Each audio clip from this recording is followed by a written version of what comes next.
Call the study session to order.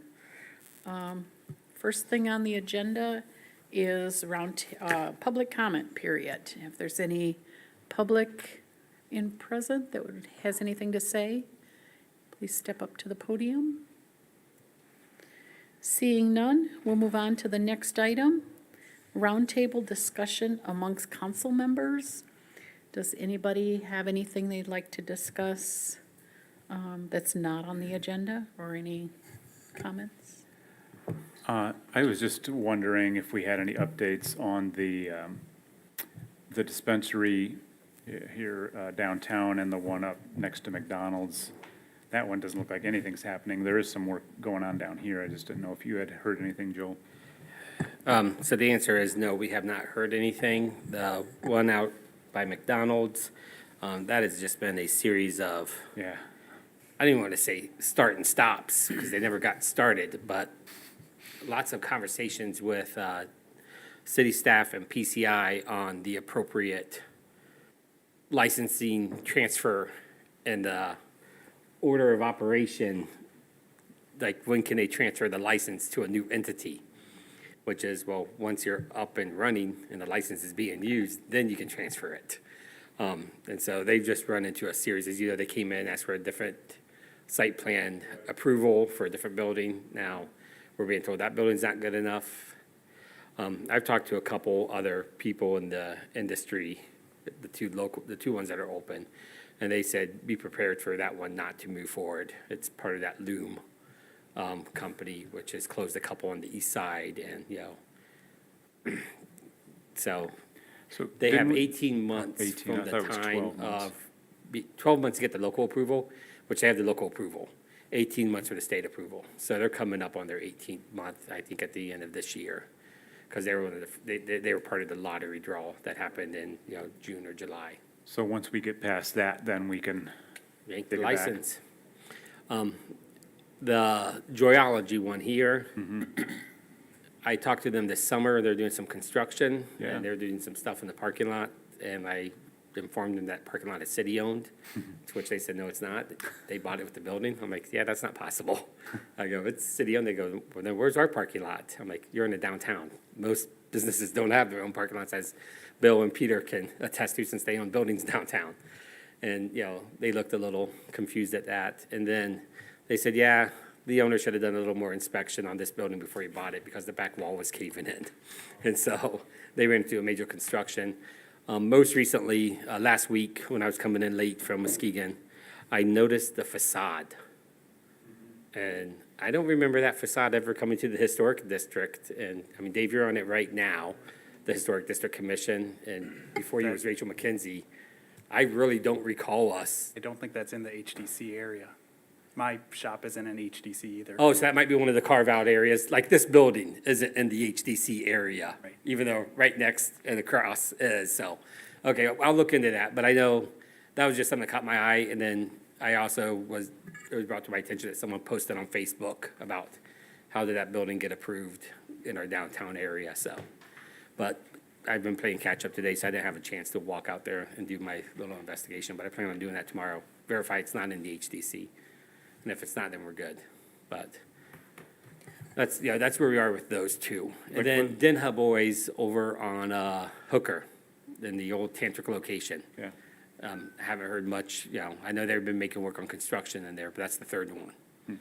So we have 2 that are open, 3 that are approved. Of the 3 that are approved, 2 are under construction. Does that answer your question?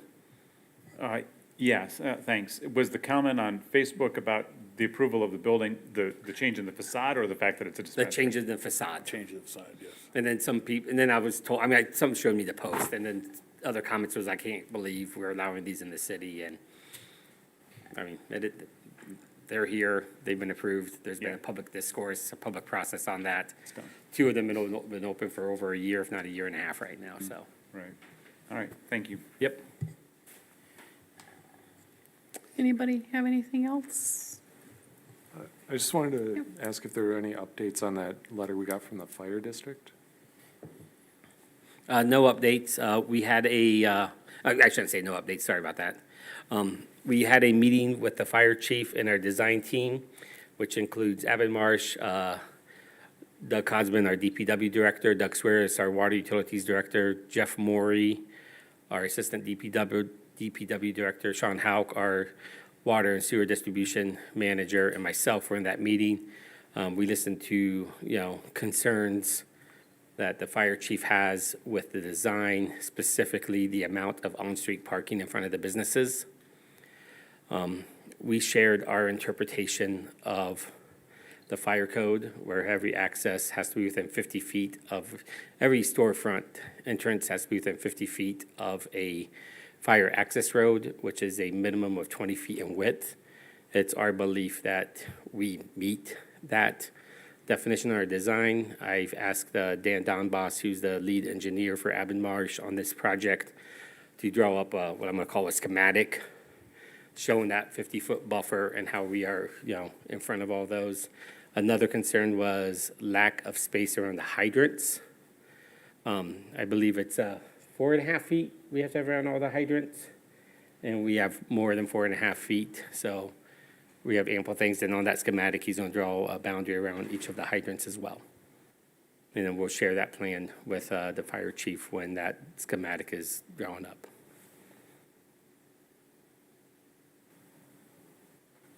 Okay. Did you have something else, Dave? I was wondering about the ordinances. How have we been coming along with the writing of those and rewriting of them? Is that, Peter, aren't you on that one?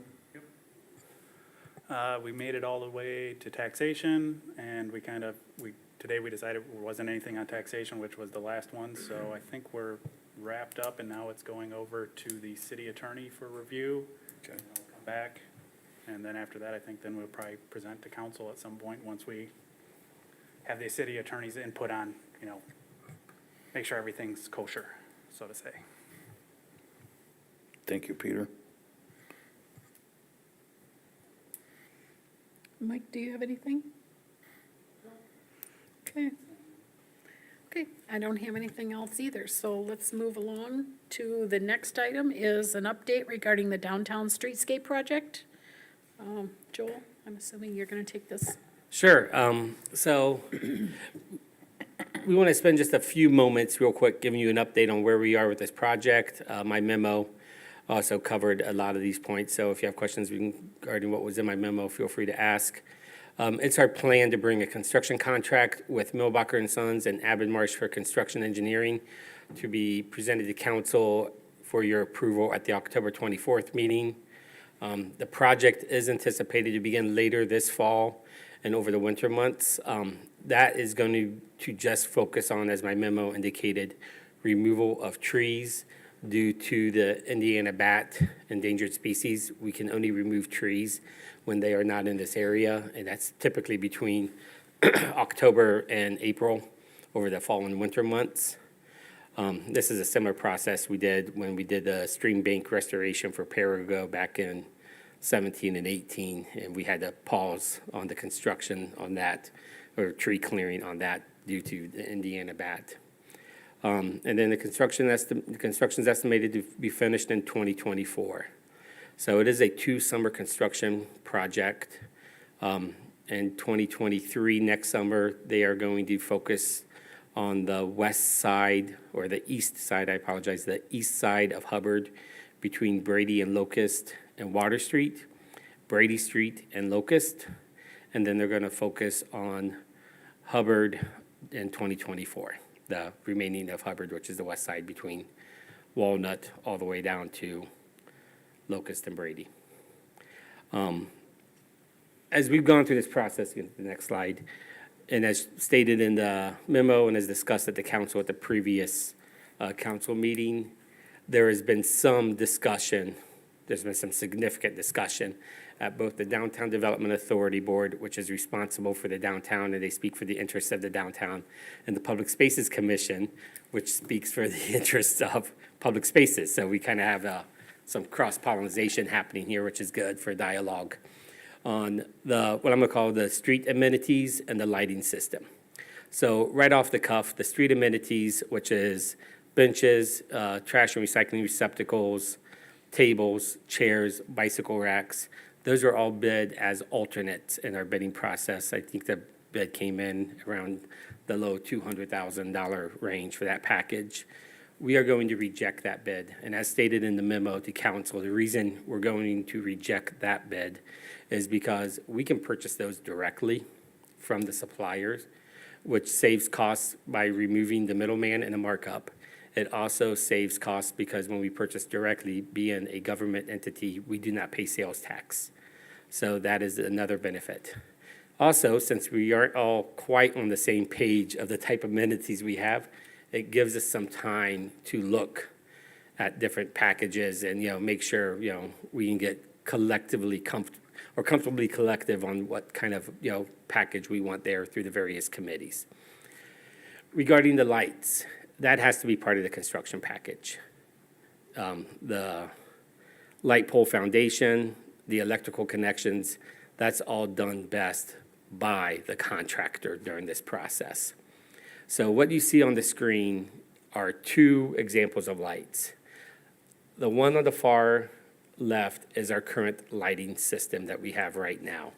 These are purchased through Spring City Lighting Products.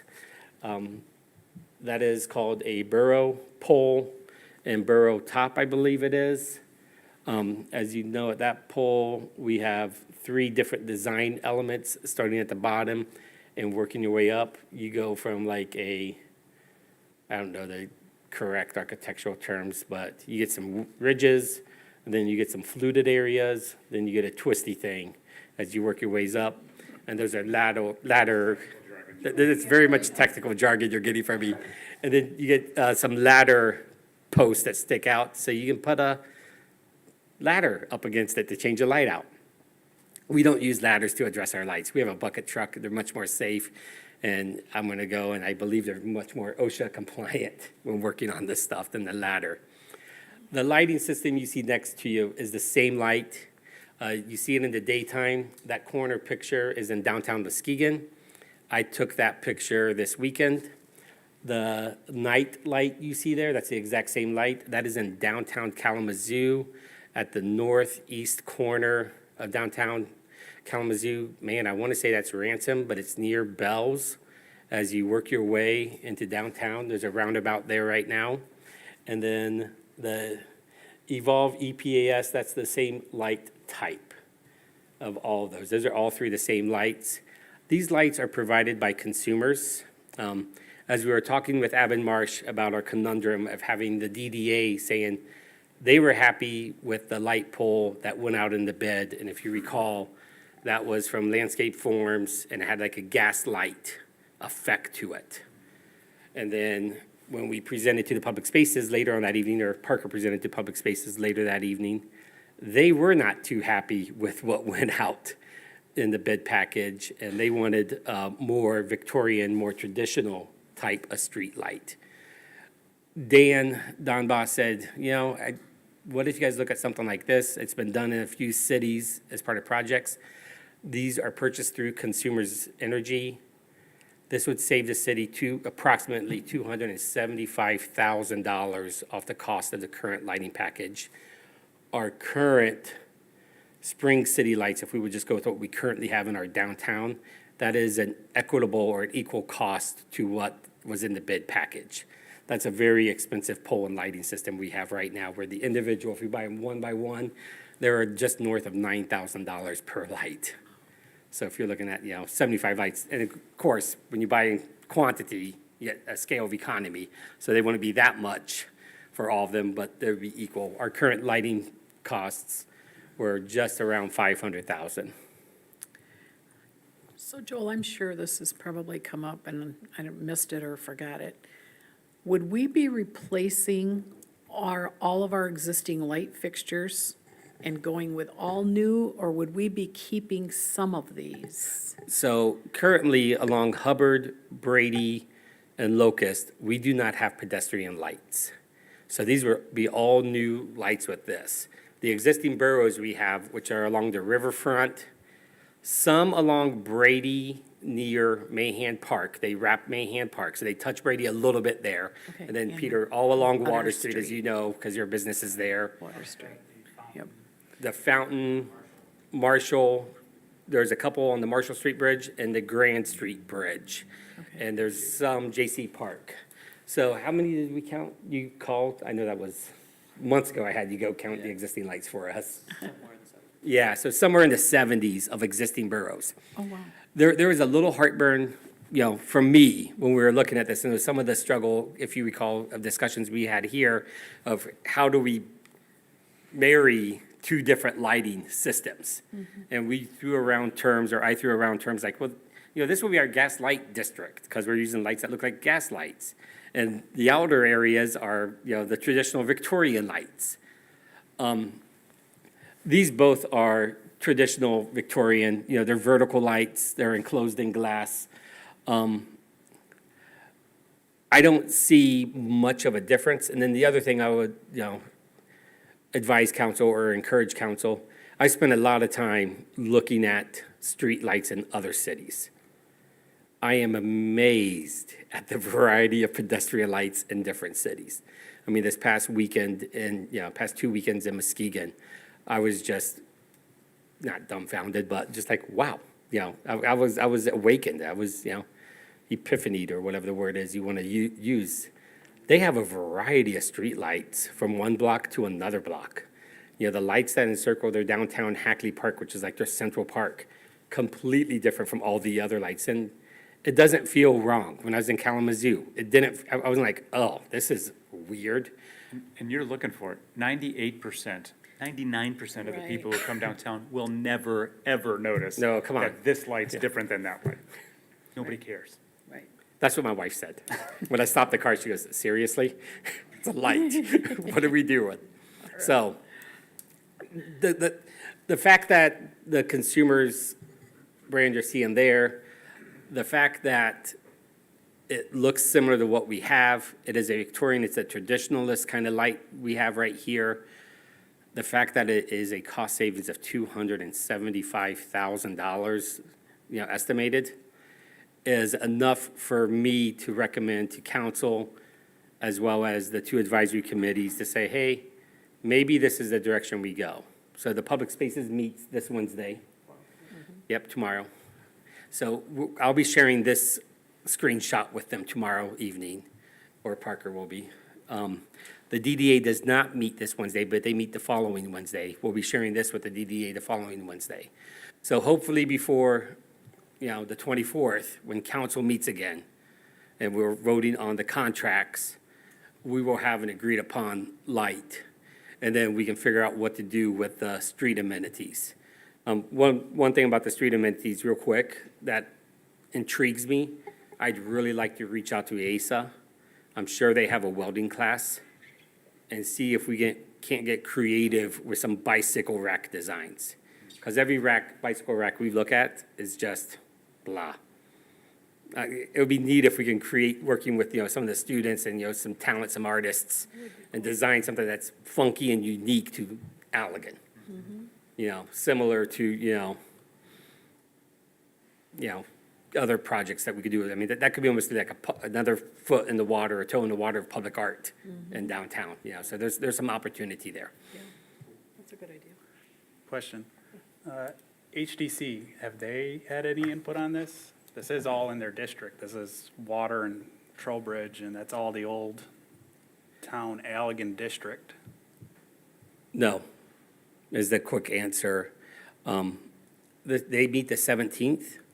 If council would like me to run this by HDC, I don't know if the Historic District Commission has review authority They don't over have review lights. authority, that's more just But just run it by them. That's a great idea, Peter. And they meet the 17th. The study, well, it's a study group, but it's the whole HDC. Maybe we can have a hot minute to discuss that with them. because it is completely within their district. Yes, it It's is. To preserve not just the buildings, but the district as a whole. Maintain HEC. So I want to open up a whole nother can of worms. So we're talking about doing Brady Street. How is this going to have to change with the hotel deal? How is So- the hotel deal going Sure. to affect? So for the So hotel. putting down a new street and having to tear it up Yeah. because we got new. When we designed Brady Street, that part, we put no landscaping and no lights along 101 Brady. Okay, And the purpose for us not investing anything outside the sidewalk, and we're gonna have a new sidewalk there, which might be affected. I mean, heavy equipment breaks concrete. They might have to replace the sidewalk. Was we didn't want to limit their site plan design and how it interacts with the road. There's gonna be a review process. I mean, they've already gone through the review process once for a site plan through the Planning Commission as well as the Historic District Commission for their building. If they come back with something different, they'll have to go back through that review process. So there'll still be a review process on 101 Brady. But we're not throwing any streetlights or anything in that immediate area for that 130 feet or so. There's lights on the other side, just because we don't want to put a light in and have to take it out, Right. you know. Okay, all right. Quick question. You mentioned a couple times the memo that went out to council, and I'm running back through my emails, and I don't see a memo. Did I miss something? What memo are you talking about? From the packet. From the packet. Packet, oh, okay. Yeah, I thank you, thought- Dave. I thought it was something. I drew a blank. I'm like, what memo was he talking about? Thank you, Dave. Good save. Good, that's why I didn't, Correct, yeah. thank you. Usually when I speak here tonight and I say in the memo, I'm usually referring to the staff member that was in the packet we're reviewing tonight. Okay, gotcha. Thank you. Just want to make sure I wasn't being left out. Well, you know, that's a, yeah. It's possible. Trust but verify always. That's what I tell everyone. Okay, anything else, any more discussions on that? Only question was, like, in our current street lighting, is consumers just directly connected, or are we actually metering that? Because I know when we do other street lights, we pay per year for that light, they don't really meter it. Correct. So it is a per, as you said, our current setup right now is per light. And is it per month we pay, Doug? It's like a yearly fee. Yeah, but I think I break it down per month. We might just pay an annual fee to them for it. I believe this is going to be a similar setup. We're still in negotiations with consumers. But the current lights, like our current street lights, are those on our own meter, I wonder, because we installed those and consumers doesn't maintain them, we maintain them, we change the bulbs and everything on them. We'll have to look into that. Those might be individual metered, because I think the individual power boxes around the downtown meter those for us. And I know when this was brought up by Dan and he emailed consumers, the first question was, our whole streetlight program had a consumer's power box planned in the corner of the parking lot here down by Aubrey's Closet. And they go, we're gonna have to figure this one out to see how that works. We did, none of you were on council at that time, but we did look at doing these lights along, Walkable streets, we did. yeah, but it was the Russell Robinson neighborhood. It wasn't Sherman, it was the one over that was the sidewalk connector. Here on council, it was the Walkable Streets program to connect, and then part of that was Yeah. we had to put lighting in. But we were gonna do pedestrian lights, and it was like a $40,000, total cost that council approved for that.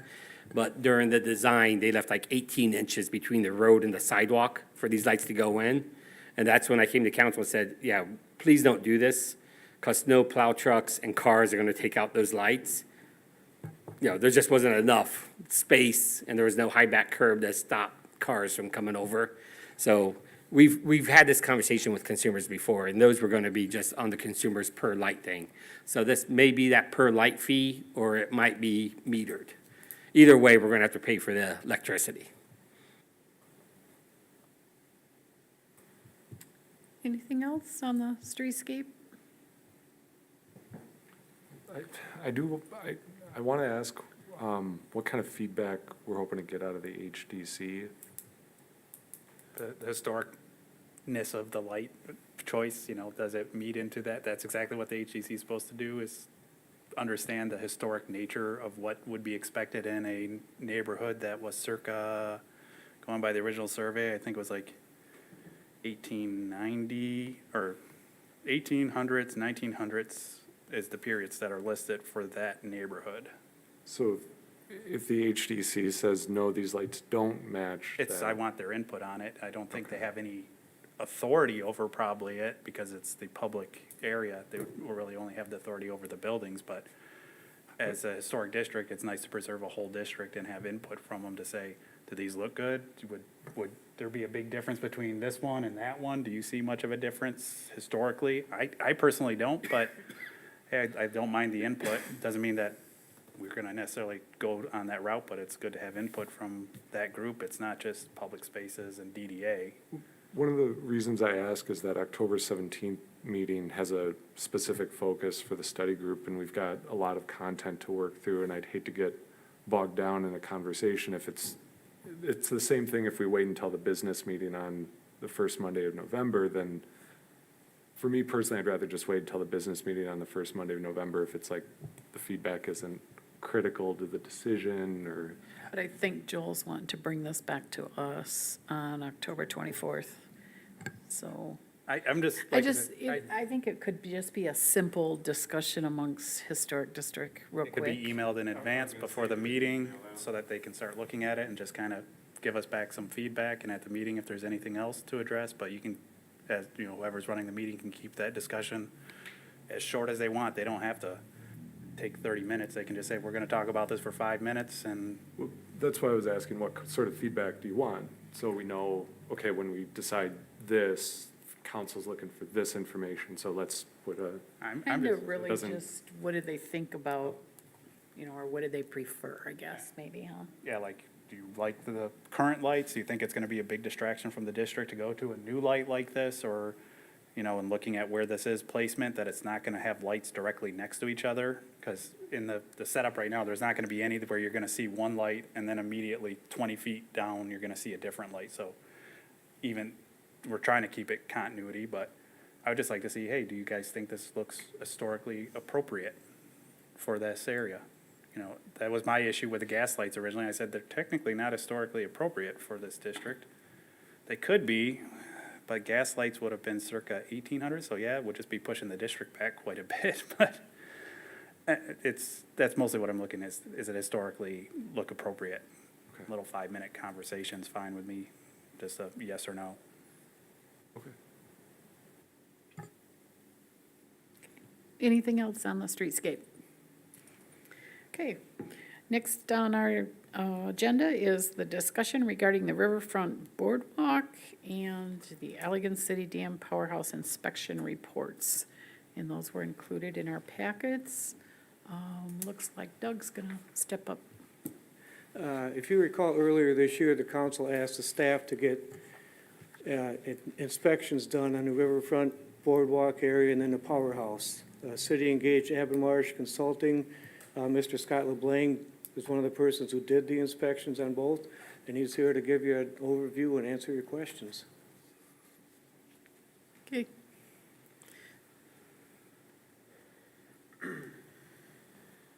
Okay. Have you all read the reports? Okay, they okay. were in our packet, yeah. All right, so I'm Scott LeBlanc from Marsh. I am one of our project engineers with the company. As Doug said earlier in the summer, me and one of my staff engineers came out and looked at both the boardwalk and the Powerhouse. The boardwalk in particular, we were asked to assess its general condition, look for defects, and also provide a load rating on that. And I would say, for the most part, the condition of the structure itself appeared to be in adequate working condition, with a few exceptions. We noted that there was some movement that you could notice on the boardwalk itself. If you were seated on one of the benches, somebody walked by, you could feel the deflection, the vibrations, you could feel it shake.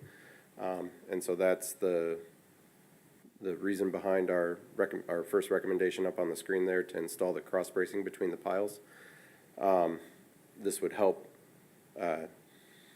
just create a stiffer structure and give people that are on the boardwalk a little more peace of mind, as it would shake less when somebody walks past you when you're standing there. We also noted that there was one pile in particular that was particularly out of plumb.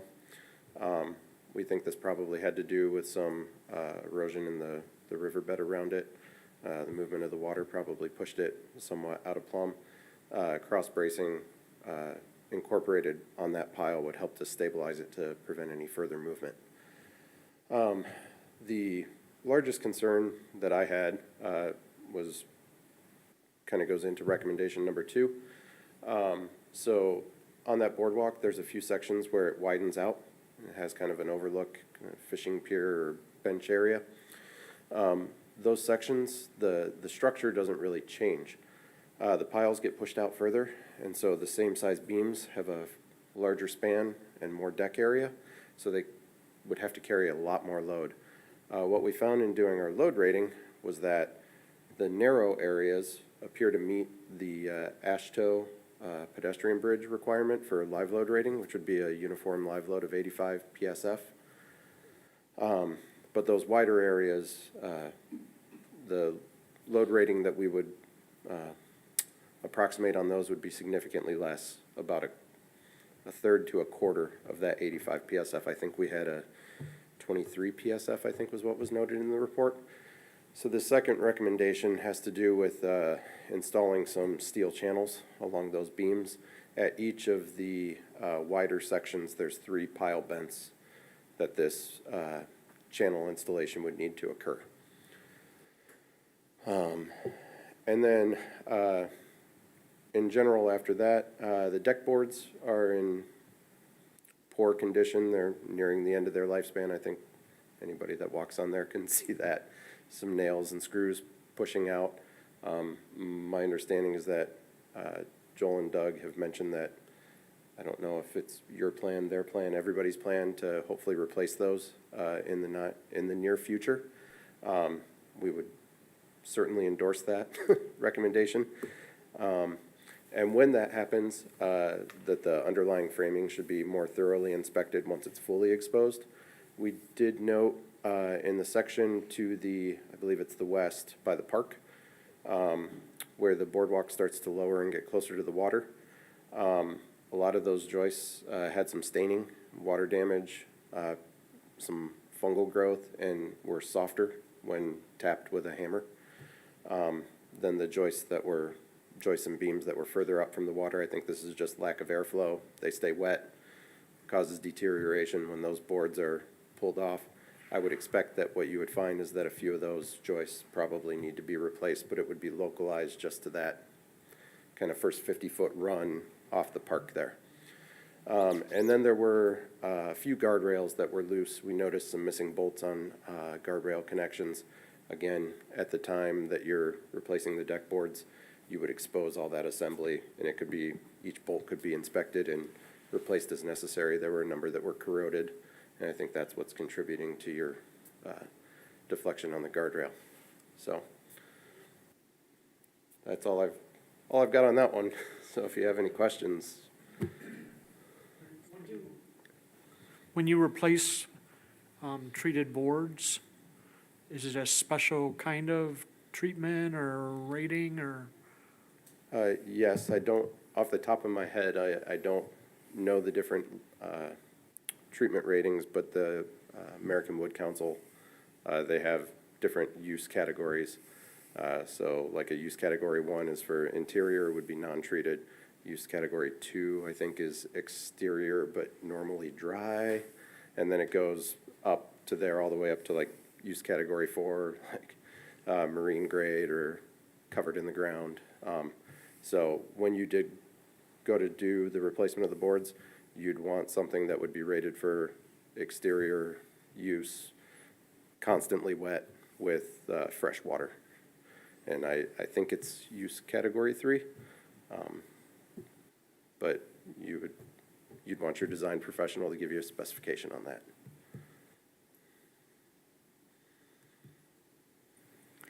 Anybody else have any questions on the board? We'll do the boardwalk and then we'll go ahead and go on with the Powerhouse. What is the plan for the boardwalk? So each year we set aside money for board deck replacement. I believe this year we have $5,000 set aside. That was in the budget the council approved.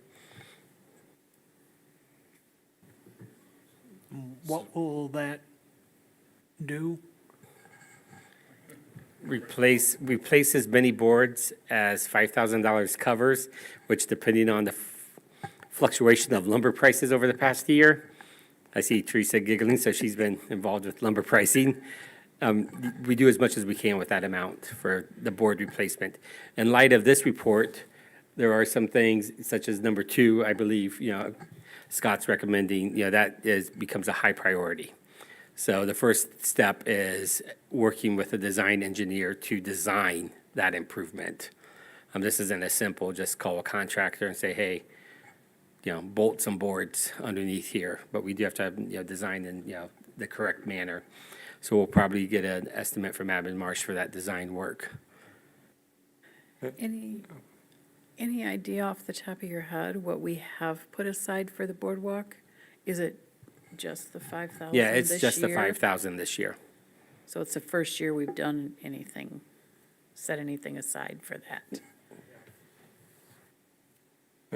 Have we performed a failure modes and effects analysis on this bridge? We have not. Wouldn't that be an important part of everything?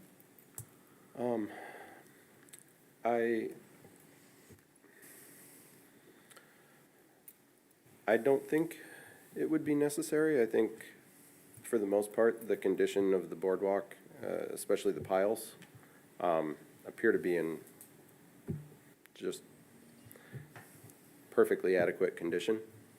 We didn't, aside from the one pile that was slightly visibly out of plumb, there really wasn't anything that we noticed on any of the piles that would give us any kind of concern. Like I said, number 2 was our biggest concern in doing our analysis of the framing. Those beams on the wider overlook areas do not meet what the load rating should be. So if you want to talk about modes of failure, if you ever had a situation where you had a assembly type load on one of those overlooks. Like a foot race? Say 15 to 30 people running across the bridge at once? Yeah, 15 to 30 people I don't think would do it. I think it would be more of a fireworks show or event, and everybody decides that that overlook is the right place to be. And you have, forget exactly what the tributary area is in there. I think it's like 15 by 12, so call it 150 feet. So let's say you had more like 75 or 80 people standing in that one spot over that one beam. You'd likely have some noticeable deflection and shaking, and hopefully nothing worse, but it certainly would not have the factor of safety that the code would recommend. How many areas of the rail were missing bolts? I want to say we noticed 2 that had nuts that were missing, and then a number that had either nuts that were loose or corroded that you could see movement in the post between the stringers. So would that be a concern if there was a number of people leaning on it? Where it was missing the nut, if there was well, let me rephrase that. So I believe the 2 that we noticed were missing were both on the top bolt, and if you had a number of people leaning on the railing, the nut's going to be more critical for the bottom bolt, because that'll be the one going in tension. The top bolt would just push against the stringer. Given the nature of the design, it probably would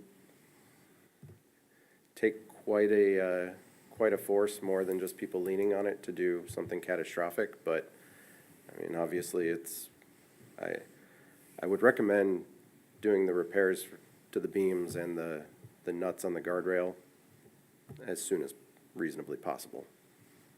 Okay. Are you suggesting this year?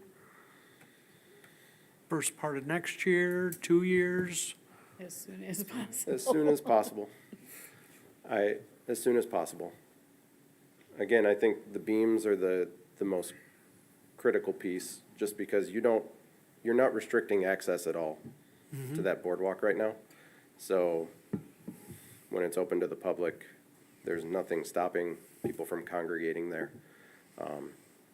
And I did try to provide some context as to what the load rating would mean in terms of, total load on that beam. And I think even at the 23 PSF, you could still have, 10 people all standing right in the middle of that beam, and it should be perfectly fine.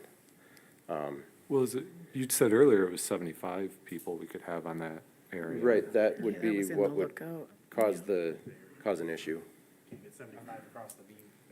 Right. Well, okay, so Right, bottom so of the- page so 3, the- I see, therefore, we recommend that the number of users be limited at the overlook sections until the recommended repairs can be made. Yes. Is that still a Oh, recommendation? yes, yes.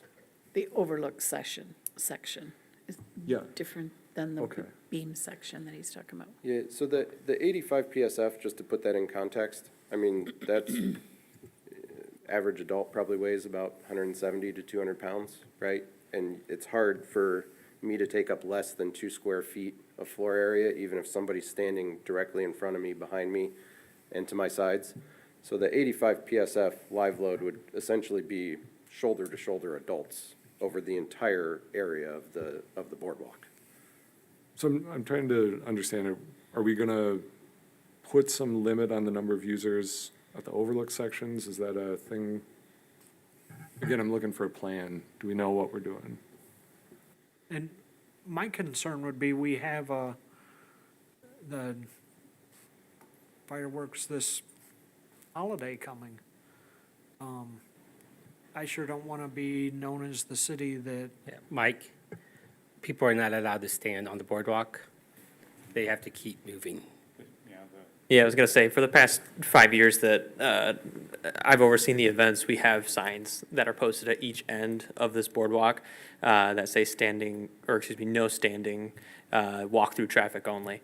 And so we make sure, and we have our reserve officers and our city police, as well as our fire department that are there, to make sure that people aren't sitting and watching okay, and fireworks they from that location. follow those rules. Yes, Oh, they yeah. do. I Yep. can attest that I got shoot off.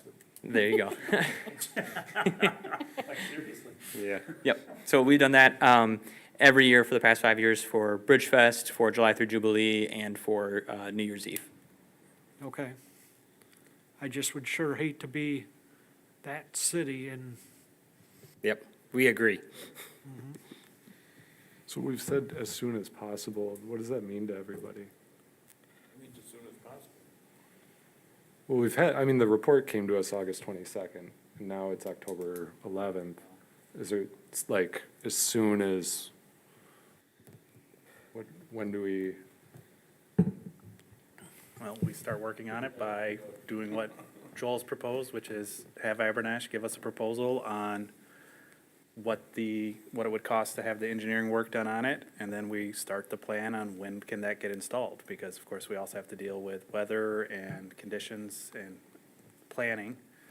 I don't think it's at a point where I'm beyond saying it has to happen like right now. It's because you have to first plan it, like we're saying. They said in the report, they gotta design this C channel, figure out what channel we need, where we need them, how to install them properly, how to properly bolt them on. And then after that, the next one is fix some bolts in the handrail. Concerns me a little, not a lot, when I see the construction of it, that handrail's contained between 2 boards. So even if you push on it, you're pushing back against the board and up against the other, so it's not just being held on the outside of a board. So, yeah, the bolt should be replaced, but I don't view that as the biggest concern. The biggest, I would think, would be the overlooks to increase their load rating up to acceptable levels. When it was designed, maybe it was designed and they had different levels, used a different number rather than 85. And now let's get it back up to the current standards, which is 85 PSF. So I think the first step is engaging with Abernash or a firm to do the design work, and then go out to get the bid work done to figure out how much it'll cost, when we can get put into the plant, when it can get installed. And then the boards on the deck, I would love to replace them all, but they're, we'll have to also look at where is this boardwalk gonna end up in 5 or 10 years? Not invest a Taj Mahal amount of money into something that may be going away once the dams are moved in the 10 or 20 years. But we gotta look at where's the planned dam removal date, and make sure that it's in good condition all the way up until that. Because I don't wanna just dilapidate it because, we're not gonna have it in 5 years. No, we still need to maintain it and keep it operational. And this is exactly why I was looking for that failure modes and effects analysis, so that we make sure we know the risks and we make sure we know which items are highest priority. And we've got an organized plan of attack that makes sure that we're mitigating all the risks we can and mitigating effects for those risks. But I'd be happy to hear what Doug's plan is, Pardon me? what your plan is for the responding to the report. I was gonna suggest that I can meet tomorrow with Jeff, and we can go look at the board, the railings, we can get those addressed, but I think Councilmember Hans hit it on the head with waiting for the engineer to come up with the design, so you have the right steel and the right bolting pattern. That makes sense, yeah. So that's what the plan is now. We're gonna reach out to an engineer and get that design started and make sure we're going for the highest priority items that make sure the bridge Right. is safe. I thought the list was fairly organized into what's the highest and lowest priority, and that's kind of install those cross bracing, which is probably a fairly straightforward, not a humongous thing, and then, of course, the outlooks. Cross bracing just to help minimize movement and to prevent the current foundations from shifting more. And then the C-beams added in to restructurally make those areas even more sound. The deck boards, yes, those are on the list, but they're not at my highest priority. They are worn, but they're not falling apart. But it's also at the point when we go to install that C-beam might be a time that we're replacing deck boards, because I'm looking at that you're probably gonna have to get access in from above to install that C-beam across there. If it's being bolted onto the existing type of structure, you're gonna probably want access from top and bottom, so you might have to take off a few deck boards to make sure you can pull it up, because how are you doing this from a boat? That would be a means and methods question Shin. for whoever got hired as the contractor.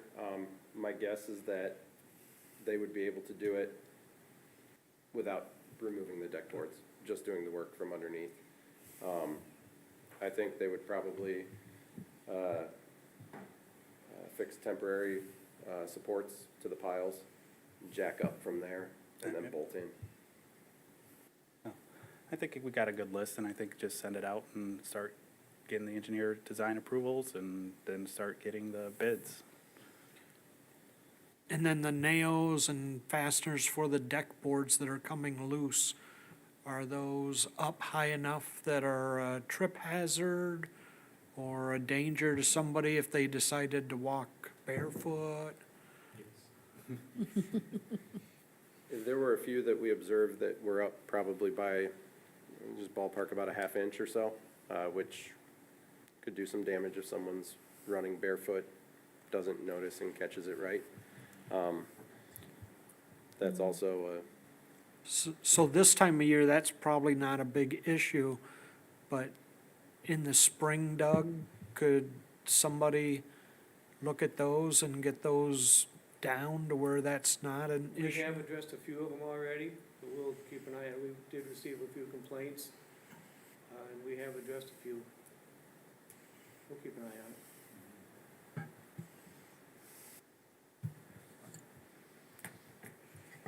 Okay, so if there's nothing else on the boardwalk, let's move on to the Allegan City Dam Powerhouse inspection reports.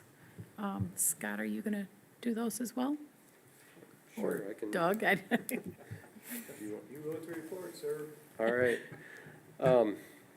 I think as far as the dam goes, I think the purpose of or the Powerhouse goes, the purpose of our inspection was to assess the likelihood of a catastrophic failure in the imminent future. And I think our biggest concern here is what's on the screen, the very top picture. So the Powerhouse itself appears to have been built in two phases. The western portion, which is smaller in footprint, appears to be much stronger and more stable. It's probably a more recent construction. It has a lot more, I don't know if girth is the right word behind it, a lot more concrete and steel, whereas the eastern half appears to be older. There's a lot of wood framing in there, and in particular, in the southeast corner? No, northwest corner, right? I'm getting all turned around. I'm sorry. It was the northwest, yeah, northwest corner. So it's the east half that's in better shape. The west half is the older, larger area with the wood framing. The northwest corner, which is the low side of the river, that back wall is bearing wall, has the roof joists bearing on it. I would say probably a good half of the roof joists that bear on that wall are failed currently. They're broken, deteriorated. We're given a report from Lawson Fisher Associates that was done in 2017, in the summer of 2017. We have a picture of that back wall that shows deterioration to those joists. A couple broken joists failed, but for the most part, probably 80% of the joists appear to be in working condition. The roof appears fairly level. We took almost the exact same picture, which is what you see on the screen up above. That joist that's almost hanging down in front of the window, that joist was about 6 inches higher 5 years ago.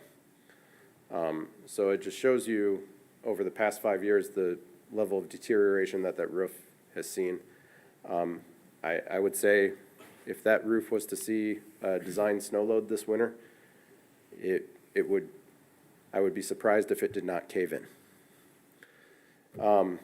When that happens, what that would mean for the rest of the building, I can't tell you. I mean, it's all connected, so it's gonna start pulling on things that are currently stable. And I don't know what it's going to do to it. That back wall is a masonry wall, so it has a lot of weight to it. That's where the outfall opening is down at the river. And it appears that there's some debris hit that there's damage to the base of the wall right at the water level. It looked like there was a portion of the wall that might be held up by a tree limb that kind of got wedged in there at the moment. So when that roof goes, my guess is that that back part of the framing at the floor level appears deteriorated, not safe, not sound. That's probably going to go. The wall's going to go. I will say, as far as a catastrophic failure goes in terms of losing the dam, which is on the back half of the building, this is the best possible corner to have a failure in the building and still be able to maintain the water. Flip side of that and risk assessment is if dam is an integral part of the structure, I wouldn't want any part of the structure to fail.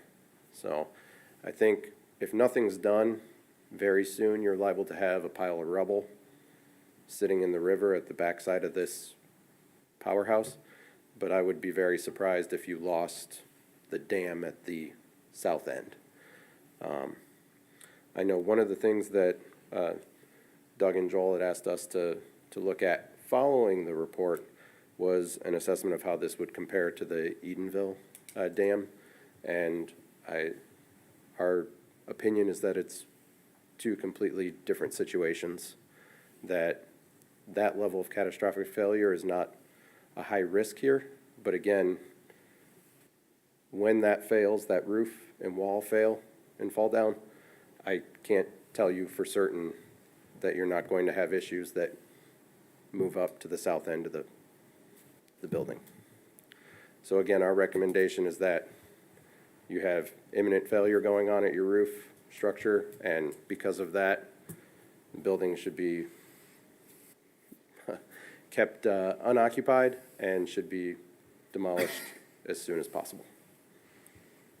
So would it be wise to put temporary pilings to stop the water from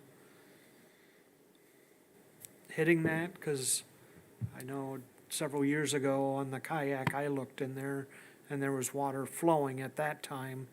Not a lot, but in the wintertime, I could only imagine what thawing and freezing may want to do. So we did not get down into the underside of that area. From up above, we could hear audible water coming in. I can only imagine that it was coming in somewhere through where the concrete bulkhead was, where it was dammed at the south end. I mean, you certainly could put in piling in front of there to try and dam it off. You're still gonna have the issue of the roof failing, though. It's not going to help you with that. All it would do is if and when that roof caved in, you wouldn't have the force of the water on the front side of the building trying to push it as that roof is trying to pull it from the backside. I would probably recommend putting your resources and trying to get the top portion of that building demolished and taken off sooner rather than later, as opposed to trying to shore up in front of it. But it would be something to consider, I guess. So your recommendation, short-term, would be to take the roof out before it collapses? Yes, the roof and the back wall. That's the Yeah. short-term fix. So if you can only budget to do partial demolition and temporary removal, removing the elements that have already failed would help to keep from having those damage what's currently intact and holding back the water. So I know I should know this, Joel. Do we have a separate budget item for the Powerhouse? Or is that under something altogether? So we have, in the Parks Department, we have money set aside for maintenance on the dam, but that just falls under the Parks Department, so there's not like a separate line item for Powerhouse for stuff. I will make council aware that the state has announced a granting opportunity to address city-owned or government-owned blighted structures. They set aside $21.5 million for this work statewide. The majority is going to go to counties with land bank authorities. Allegan County has chosen not to have a land bank authority. However, they do have funding set aside for rural counties without land bank authorities, which we fall under. Only one entity per county can submit a grant application, or they will only award one, entity, a grant through that process. I've reached out to Dan Wedge. He works for the county, oversees a lot of things, I think, for the county. Allegan County Transportation is his main oversee, but he does facilities, he does their Brownfield Authority, et cetera. And I informed him that the city is going to be more than likely applying for blight elimination funding for this project. So that is an open grant that's, was just announced within the past week or two. So we're going to go for that, for funding to address that. One thing we're going to have to do is get a firm in there to give us a quote for demo removal. I mean, this will be a little more of a complicated one because it is, I'm going to use the words a land bridge between, water and water. It's not really, it's different when it's just a building in the middle of a field. And you just got to roll in, Right. a couple cranes and knock the thing So down. is this grant for a certain amount, Joel, or is it depending on how many It's people apply? it's it's 21.5 million with all state grants. There's breakdowns on how much can go to this area and this area. They have 10 prosperity regions throughout the state of Michigan. All 10 regions will receive at least 5% of this grant is their goal. Depends on how many apply from this area. But the max is 200,000. Who knows if this building is more than 200,000 to take down or not? Didn't we get a demolition price on the one building? So, Like yeah, 225? in the middle district, but that was a much larger building, and that includes hauling stuff away, which this also would be hauling stuff away. Okay. But, and this would have to, I almost think this would almost be like selective deconstruction instead of just pushing it over with a bulldozer, which is how a lot of demolition projects work. So we're gonna have to bring in a couple of companies to give us an estimate on how they would approach this. Are there any other questions about the current status of the building? So from what I am hearing, the roof is not gonna survive this winter, probably.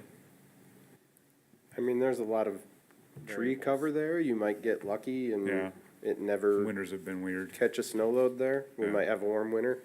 We might have a terrible winter and it might catch 2 feet of snow, Yeah.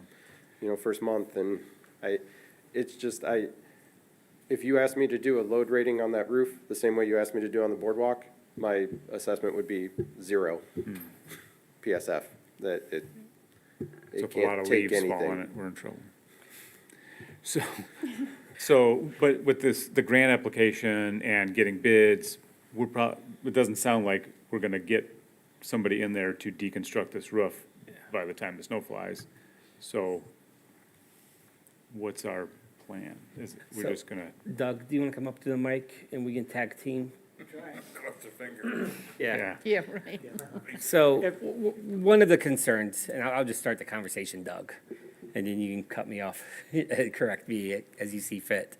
One of the concerns, I think, that has been shared from some council members and amongst staff is, wow, this is an unfortunate situation the city's in.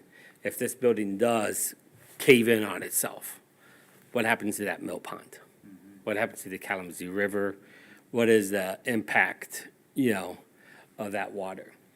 We are currently, as you know, going through a process with AECom, another engineering firm, on developing construction drawings for the dam removal. Within the past couple weeks, We meet on a monthly basis, just a progress meeting every month. The next one was supposed to be today, but it's put off till next week. We talked about Mr. LeBlanc's report at the September meeting. The general consensus was it's not gonna be in Edenville. If this happens again, remember the Edenville Dam? It won't be that drastic. In fact, the consensus is, and Mr. Mark Mills from the DNR is supposed to be here tonight, but he got hung up on a prior engagement. The depth of water in the raceway is only about 3 feet deep. So we have a hill, a soil berm in there. So the consensus was amongst the AECom group and us, was that even if that building did fail, the river won't change course. Okay, we can also open up the dam gates, I understand, to where we can, tomorrow if you want, go down and lower it enough so that you will see that earthen berm. so I'm in agreement. I don't think that we're gonna run into a flash flood or a washout condition. So when we mention we have that working group, it is, engineers with AECom, Doug and I sit in on those conversations. It is representatives from the DNR and representatives from Eagle. And I think I was the one that brought up, if this structure caves in, I go, we don't want to have what happened in the middle of Michigan. We don't need that kind of, issue here. And, what if we just throw in some sheet wall right now at the bridge and just pile it in deep and just protect ourselves? So if something does go crazy, and immediately all the experts on the phone are like, you're jumping 4 or 5 steps down where you shouldn't be jumping right now. They go, weekly inspections on the structure to see if the roof is caving in or not. You can have, your DPW staff go down there. Lowering or opening up the gates so that more of the river through the dam structure instead of this Powerhouse area is an answer. Another option was placing soil in the mill pond to create more of like an earthen berm instead of, some engineered seawall that may have to come out when, if the dam comes out. They go, you're just over-engineering it, is what the answer was to me, or the response was to my quick, response. Another item that come up was do like I did in another, I forget what dam it was, take some boulders and have them alongside it. So if it ever happens, we can move in there and backfill it. Yeah, We're looking at that, we don't know if we have the area to store boulders like that in the quantity that we might need. So large piles of riprap is You what they sold did. that land next to it. On one side, but not on the other side. So we're still good on the other side, but we have to go down to make sure we have enough to push. Did And you so- maintain the right to get easements, Yeah, so equipment? we have a 10-foot construction easement, construction maintenance egress, ingress egress easement there. So we can get in there if we need to store stuff there. It was a member from Eagle who actually shared a YouTube video of a dam in the middle of Michigan where they had riprap stored. And when things started to go awry on that, he goes, now just watch the bulldozer coming. And the bulldozer, I mean, it's almost like Tonka trucks just pushing the rocks in. And he goes, these are the steps you take, Joel. I know you want to get to this because there's a concern. He goes, but these are the appropriate, steps. And Mark's prior engagement was he got called to jury duty last week, or he would have been here. And he texted me at 5:15. He goes, I cannot make it there. I just got out. There's no way I can get there in time. So he sends his, regrets that he couldn't be here this evening to represent that group from the state level. So with this meeting, what are your thoughts of, so you talk about all these things that we could do now, but we aren't prepared for any of that. So at what point are we gonna say, okay, this is what we're gonna do to be prepared for that? So I would offer, in accordance with the previous discussion, what's the plan? What are we going to do to be prepared for that? The first thing we're going to do is we're going to start, bi-weekly inspections. And by bi-weekly, I mean twice a week, just looking at that. The second thing we are going to do is we're going to get estimates now from demolition companies is the term I'm going to use. What will it cost to remove this structure? And in addition to recording that, how do we hold back the water, in that little pond area? Because it is a pond. There is an earthen berm near the bridge, so. Yeah, Tony McGee was, in fact, he did meet with the contractor, and the contractor was supposed to come down and give a quote. And that was supposed to be this week. King I think. Construction Company, right? King, yeah. Yep, thank you. Yep, it was King Construction Company. So we're already trying to do that legwork. We are going to go for this grant. We're going to see if we can get lucky. The couple people I've talked to have said it's the right kind of grant because it's fresh in their mind how much money they're spending right now. Edinburgh, whatever the name of that area is, it was the Tittabawassee River, right? Yeah. Yeah, they call it the Tittabawassee, That's fresh in their mind at the state level. They know this, these kind of things are urgent and they're something we need to be aware of. So we'll be working on that grant and getting that going. So the immediate steps is the weekly inspections on the structure, getting the estimates in to know what it's going to cost for us to get things ready, and have a further discussion with Eagle and the DNR about placement of boulders or, soil, create a better earthen dam in that area. And then going through the permitting process. Yeah, because we got to we can't just dump dirt in a river. You also got to be careful even lowering the dam level by 3 Yes. feet, because that's Yeah. happened at Edenville. They wanted to keep the dam low, and they got sued by Eagle. Told them Yep. that they had to keep the dam levels higher because of the mussels. I would say the good thing with this process right here, even though this is, again, an unfortunate situation the city's in, is we have a strong working relationship with, the state in regards to permitting and, this process. And we have good connections, with the private sector and the engineering firms and the demolition firms that will be able to give us the right kind of, give us the pricing so we know how much is this really going to cost us to, remove this. And at the same time, just so you know, you will be approached probably by residents, as Parker and I have been approached, who want to buy the generators in there. But how do we allow them to go in and assess a generator when no one should be inside that building? My answer is just no.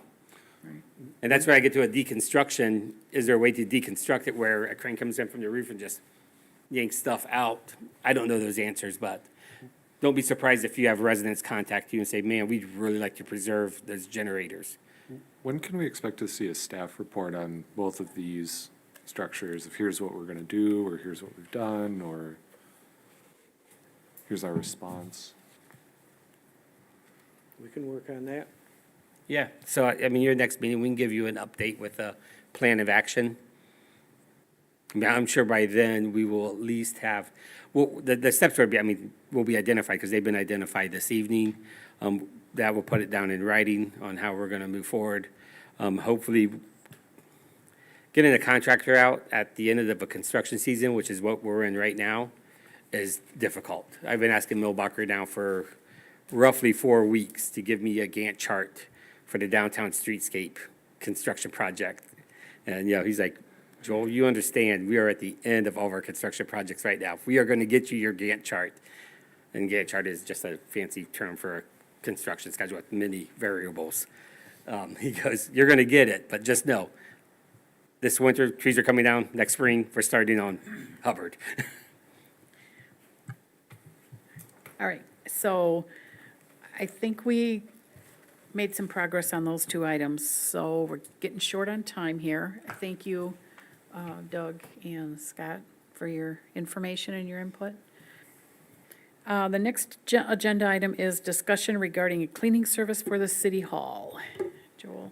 Okay, I'm trying to become a better person at bringing things to council's attention before I have council vote on them. Keyword, trying to be better. We are looking at the idea of hiring a cleaning service for City Hall.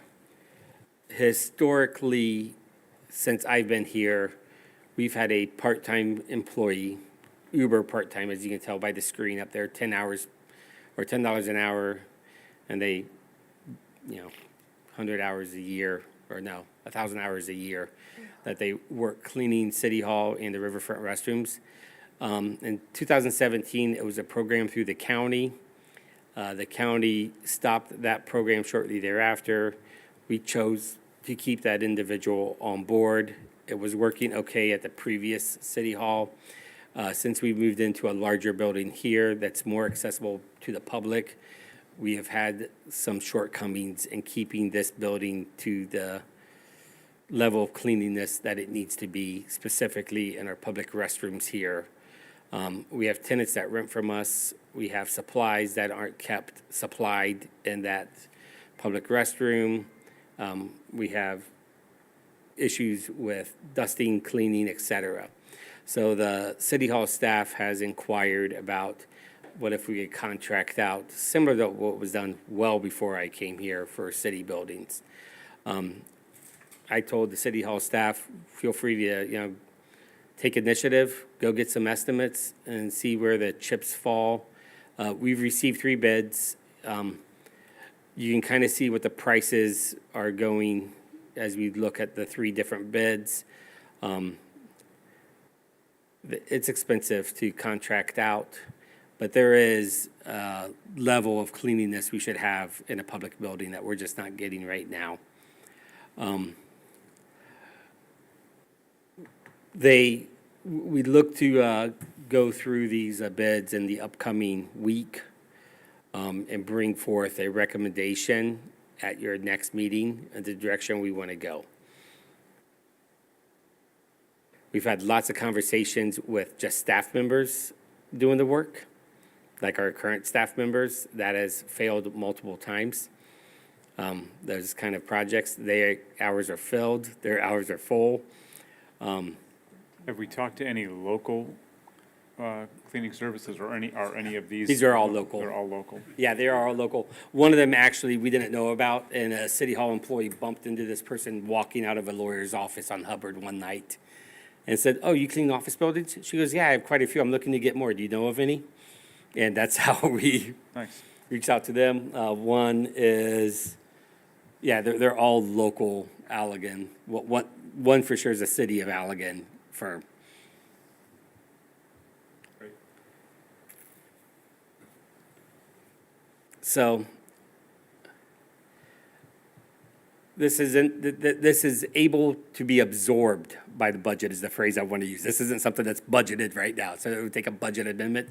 It's something that can be absorbed by the budget right now. And we think we'll, experience a benefit, in the appearance of this building. This is an opportunity for council to ask any questions you may have of this. And if you're not ready right now, because it's the first time you're seeing it, you saw the report in your packet. If you want to have more discussions with us after hours, you're allowed to have those discussions with me as well. So I have a couple. One, when the city hall was being developed, I know I went to the city meetings and said, what about the increased cost of cleaning? And now it's come to fruition.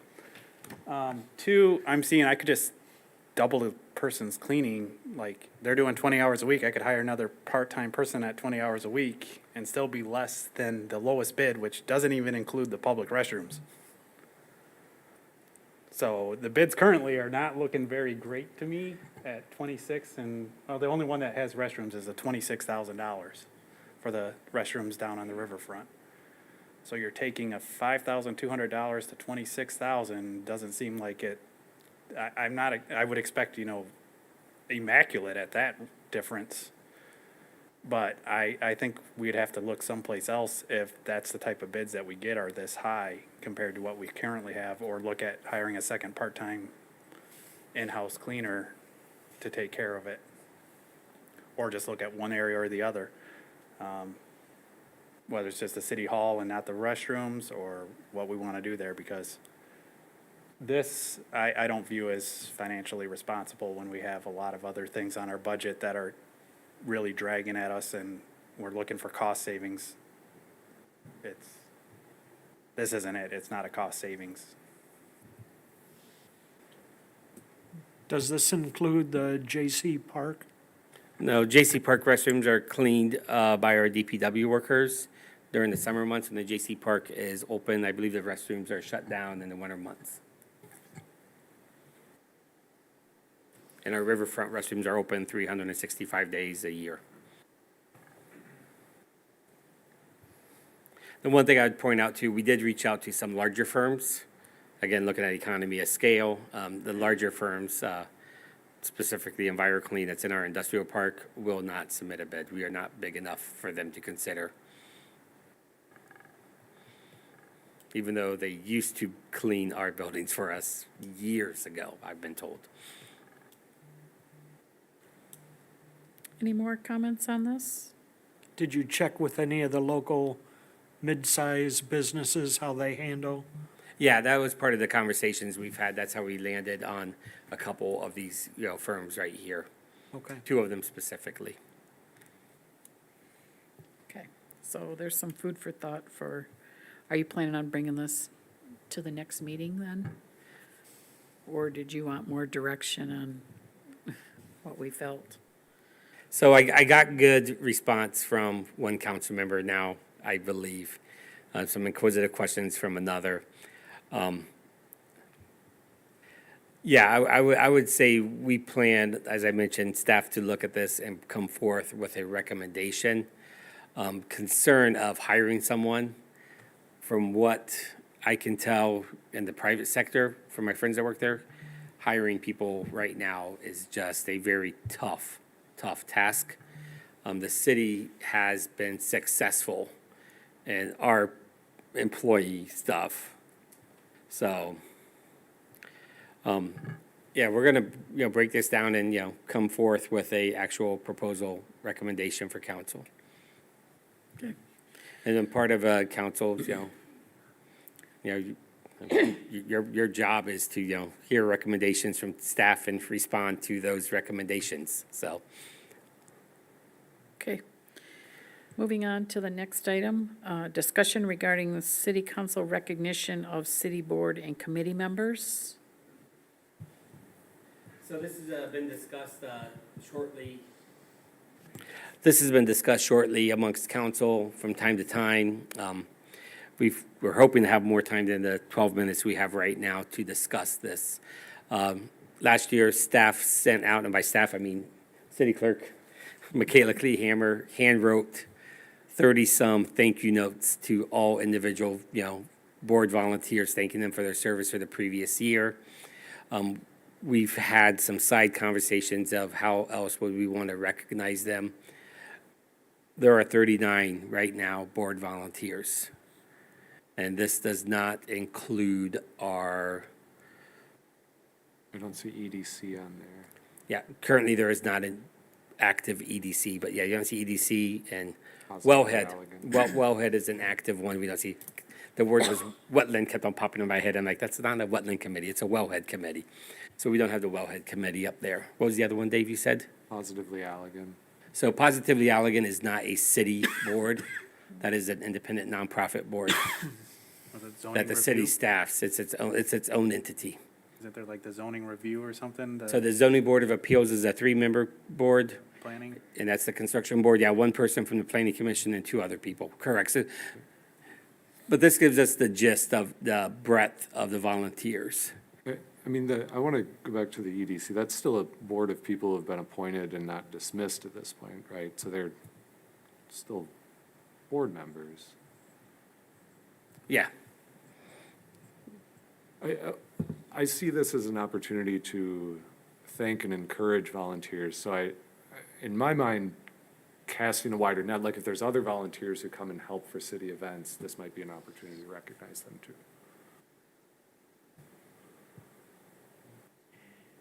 So what are you thinking for recognition, more than a thank you? Is it, This is for council to give direction to us. oh, okay. Yeah, so for We had council to talked say. about doing a dinner or something. Yeah, we did, yeah. I'll be honest, this is not my forte. If I were in the position of trying to figure this out, I would probably go to like the chairs of the committees and say, hey, we really want to recognize your group. Do you have any ideas? Or maybe even the committee themselves. I mean, you guys see them every month. But that's where I would start. If it were. We do the city does a gift, like a Christmas gift for council. Could we do something like that for the boards, the boards and volunteers, that kind of thing? It would probably be, I hate to put a number on it, but it'd be cheaper than a dinner and would be a tangible thank you that people would probably appreciate.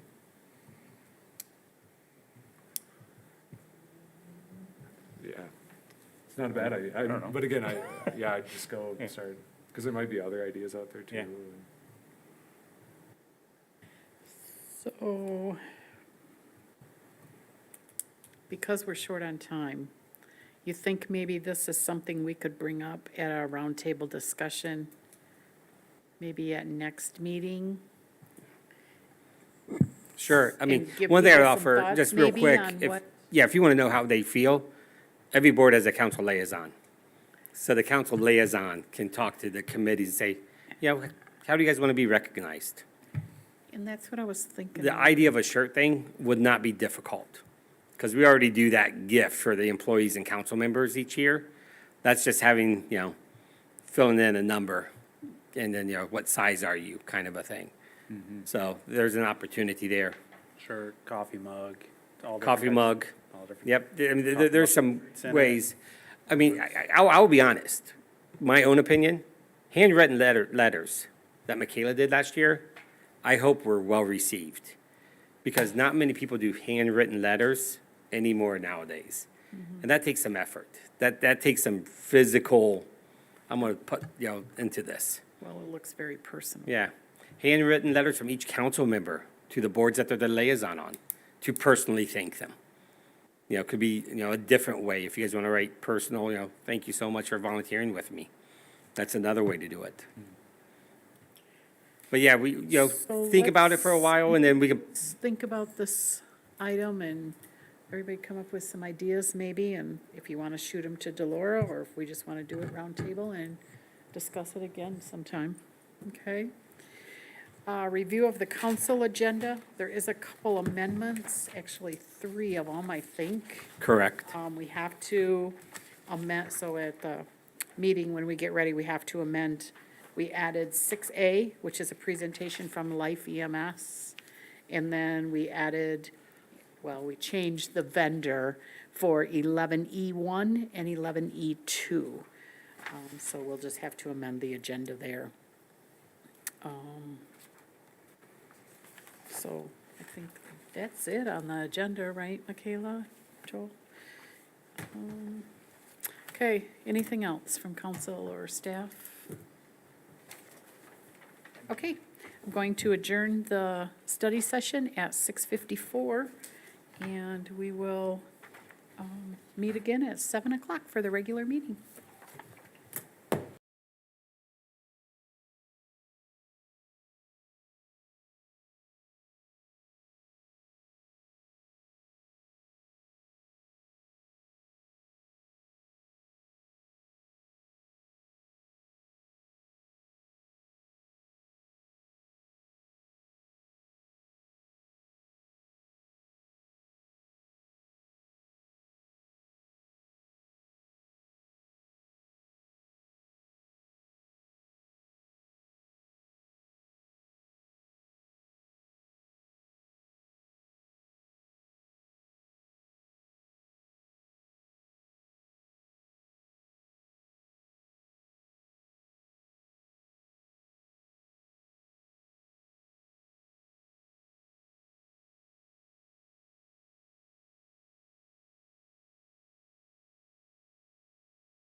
to call the regular council meeting to order.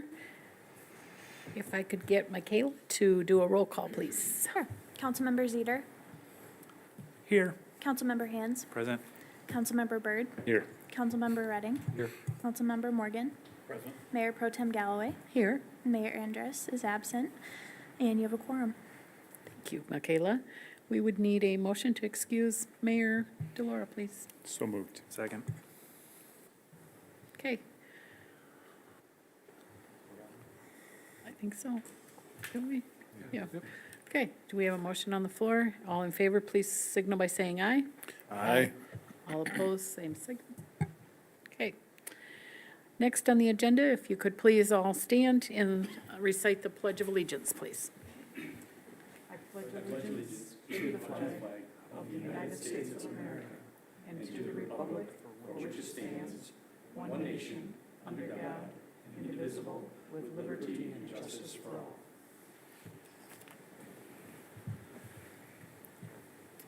Okay, thank you very much.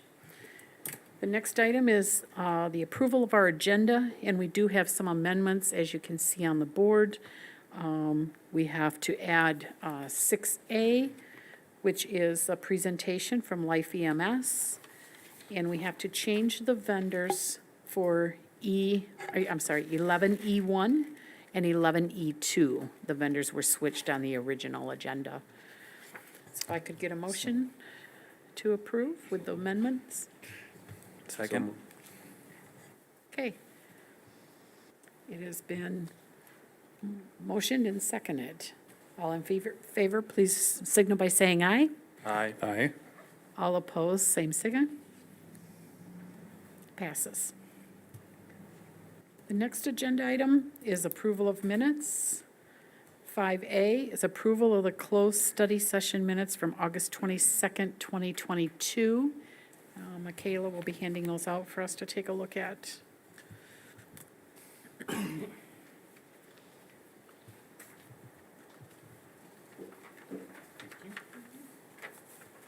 Thank you, Michaela.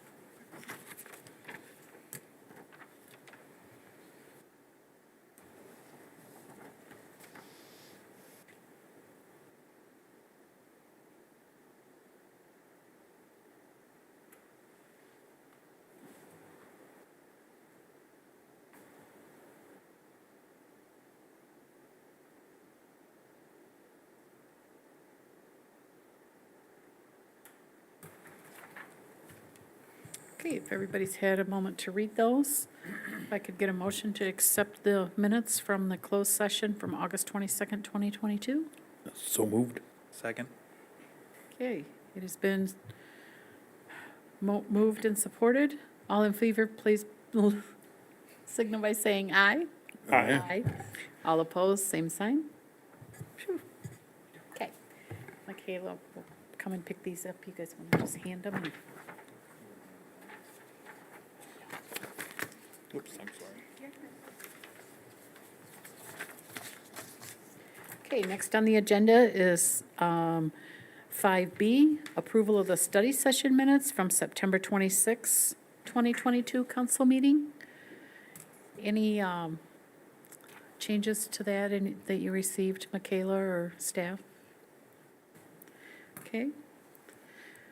If I could get a motion to approve the study session minutes, please? So moved. Second. It has been moved and supported. All in favor, please signal by saying aye. Aye. Aye. All opposed, same sign. Passes.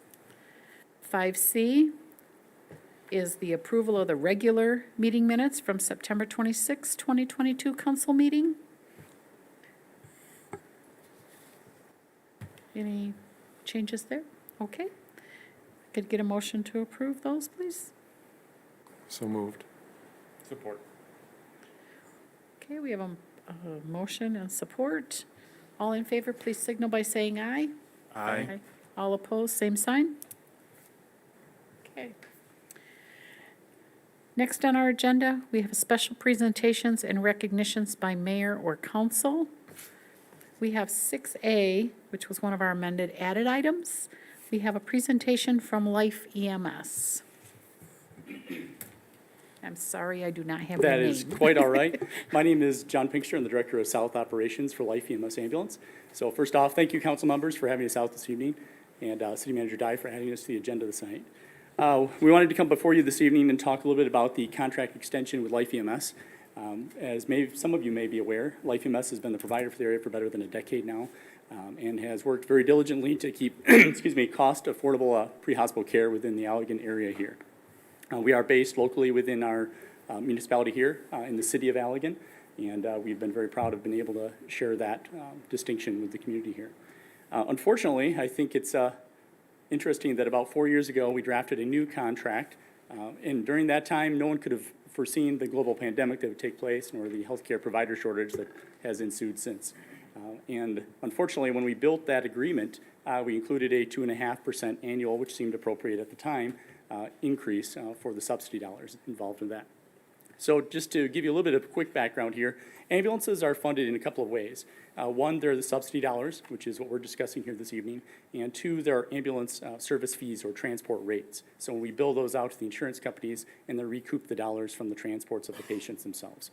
So that's how we do that. It's made up of those couple of different ways, and if you've heard the saying, if you've seen one ambulance system or one EMS system, you've seen one EMS system. That is very much true still today.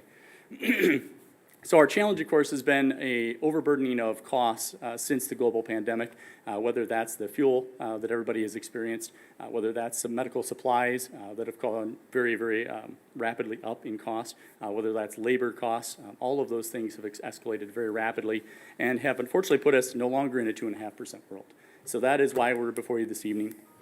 We are seeking an increase in our subsidy amount of the amount of 10%. And we'll discuss that a little bit further here. First, before you should have an Excel document. I apologize for, I think it's the number 2 font that is on that document. But if you want to pull that out, I can just draw your attention to that. That just shows you the rationale for the increase that we're coming to you this evening for. So these are some of the costs that Life EMS has seen increases on just during the past year alone. So this doesn't go back, all the way back, but this just gives you kind of an idea. So for 2022, and this is compared to 2021, you can see our ambulance payroll has increased 29.5%. You can see our gas and oil has increased 56.4%. You can see our health insurance 34.3%, on, and the overall cost of the increase in operations is about 30.6% total. So you can see right now we're on pace for a $287,000 increase in operating expenses for the year. So certainly that is no longer sustainable with a 2.5% increase in subsidy dollars. Now, as I mentioned, this is working in conjunction. So part of this is the subsidy increase, and part of this is the ambulance fee schedule, the transport rates, which is also before you. So if you can draw your attention to this document here, this is the actual renewal agreement. We had built this with the municipality's wishes of doing an auto renewal every 2 years, and we are due for that renewal at this time. Our contract is set to expire on the 31st of this month, and we typically would renew on November 1st. Because we are seeking a larger than normal increase, we're coming before all of the municipalities to talk about this and explain why that increase is certainly necessary there. So the document itself shows you the actual transport rates in it, along with the initial extension. So if you go to the addendum A, that is what we're actually discussing this evening here. There's a few pages in there. That shows you the new transport fee schedule. I do have a comparison for everybody, if you have any questions on that. There's another page in the document there that shows the previous transport fee schedule compared to the new schedule that we're proposing. And you can see the total sum also in there of the new subsidy dollars, which is, and now this is by all of municipalities, so please let me not sticker shock you too much. We're certainly trying to avoid that. But the total subsidy dollar of all the municipalities, we're looking to increase that to $109,703. You can see the previous subsidy amount was $99,730. I do have a small table on the Excel sheet that shows you kind of the breakdown of that. The city of Allegan, the 2022 subsidy was $30,815.93. The proposed increase is the proposed subsidy is $33,897.52, and the difference or increase is $3,081.59. So that is what we're before you this evening, just kind of seeking is increasing those subsidy dollars along with the approval of the addendum A there, which talks about the 10% increase, and it also talks about the ambulance fee schedule.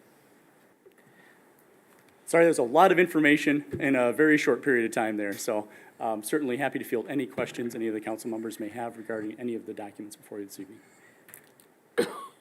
So just for clarification for council, you won't be voting on this tonight. This will come to you at your October 24th meeting for action, since we just received it today. So I just want to make council clear that you won't be voting on this evening.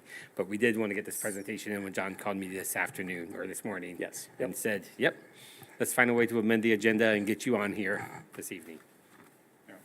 And so the 10% was a big number when I heard it, but when you look at the actual thing, it's about a $3,000 some change increase.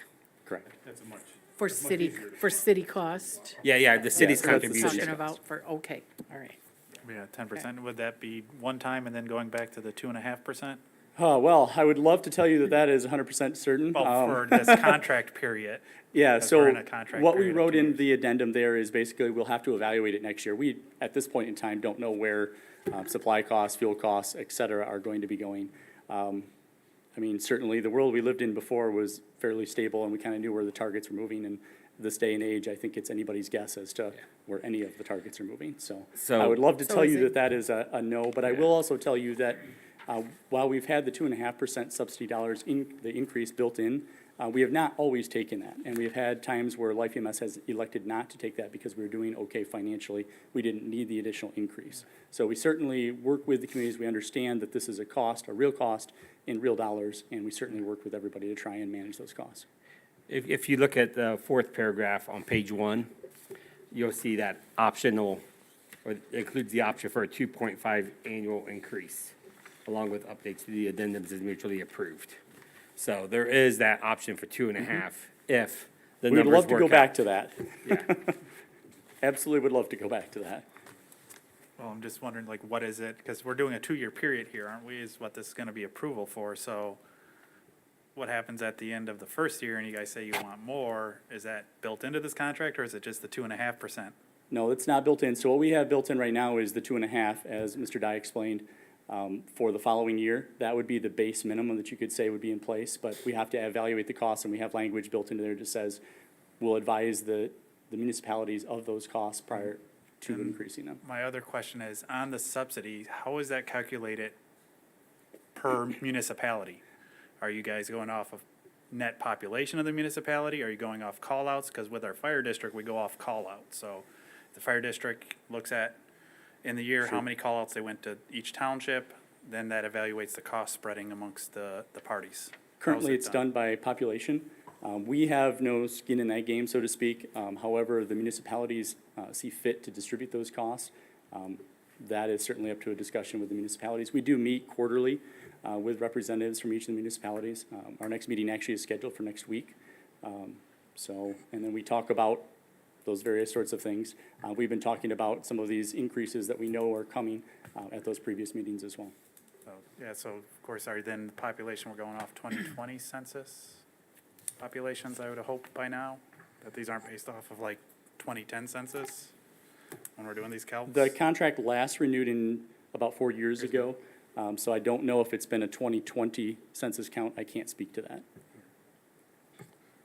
We will look into that. Again, that's why tonight we're just receiving the information for that discussion. What is your coverage? How many vehicles do you have? So we staff one ambulance 24/7 in the Allegan service area here, and then we have a peak truck that comes on at 9 in the morning and goes off at about 22:30, 10:30 p.m. And that one's 7 days a week, the peak truck. I know when I first started here, I went to the first meeting, Rick Hoyer, the chief at that time, is our representative, the police chief is the representative on this group. We'll have to do a presentation for council on their run times to city residents. I mean, they are based next to the hospital. They park on main trunk lines, either in or right on the edge of the city. It was, at that time, quite impressive on how quick the run times were to city of Allegan incidents as compared to outside city. And so I think there is a premium to, have that kind of a service for the residents in this town, knowing that they pick up the phone and call 911 and they need an ambulance there. It's down the road kind of a thing. We had put in the contract that they have to maintain the base here in Allegan then, because otherwise that runtime doesn't make it much difference if they just move to a different township. That and is go something, to- that's something we could look into. Because if we're paying a premium, if it's not in the contract, it's not a premium once they decide to move. Yeah, and I'll work with John and I'll get the numbers on the population and we'll go through that calculation and we'll make that part of the presentation on the 24th. Again, this is a annual allocation that the city provides, it's a service we, partake in as a benefit to our residents. But there's a little bit of the behind the scenes work that we need to be more aware of and more involved in. And I've had that conversation with our current police chief this afternoon. This is basically a one-year contract then, correct? So it's set up as a 2-year contract. Can't be, because you're gonna change the price after 1 year. So what we have, again, built in is the second year is built in at a base of 2.5%. Where does it say that? Yeah. On the first page, the fourth paragraph. So right here, Bill. You mind if I reach? No, go right ahead. Oh, I was on the wrong page. Right there. Yep. Yep, so there's a base of Thank you. 2.5%, and then we had said in there that we would analyze the following year when we get to that point in time and see where we are at with things. Again, I don't think any of us can predict where we're gonna be. So Bill, the most they can do is the 2.5% is what I'm reading there, unless we mutually agree on something larger than the 2.5. Correct, yep, so we would present if we needed to do more than that. Or some. I would love to do something less. If everybody sees fuel prices dropping and costs, that would be something that certainly is against history, but Have you gone to the other municipalities? we have. So the Township of Allegan approved the new agreement, as did Cheshire Township. One of the other municipalities is this evening, they're meeting as well, and one of our supervisors is over there at that meeting.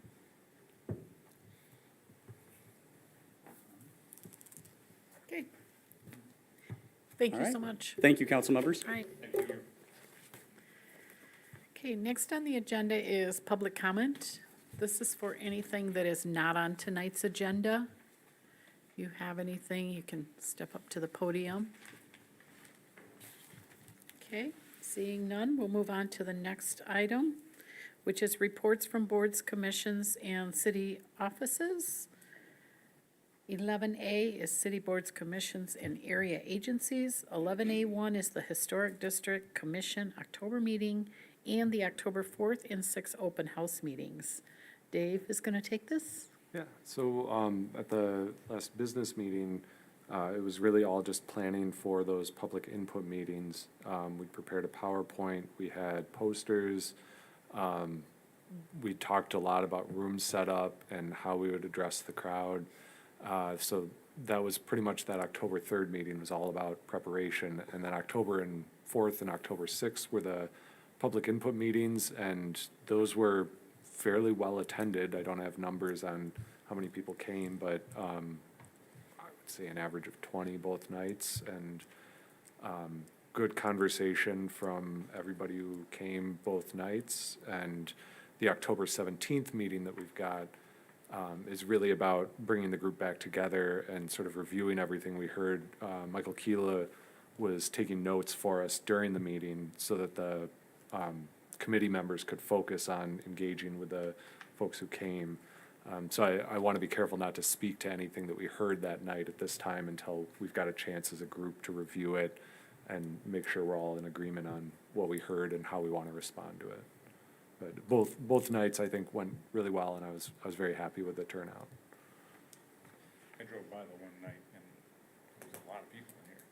Sure, yeah. It was good. Okay, thank you, Dave.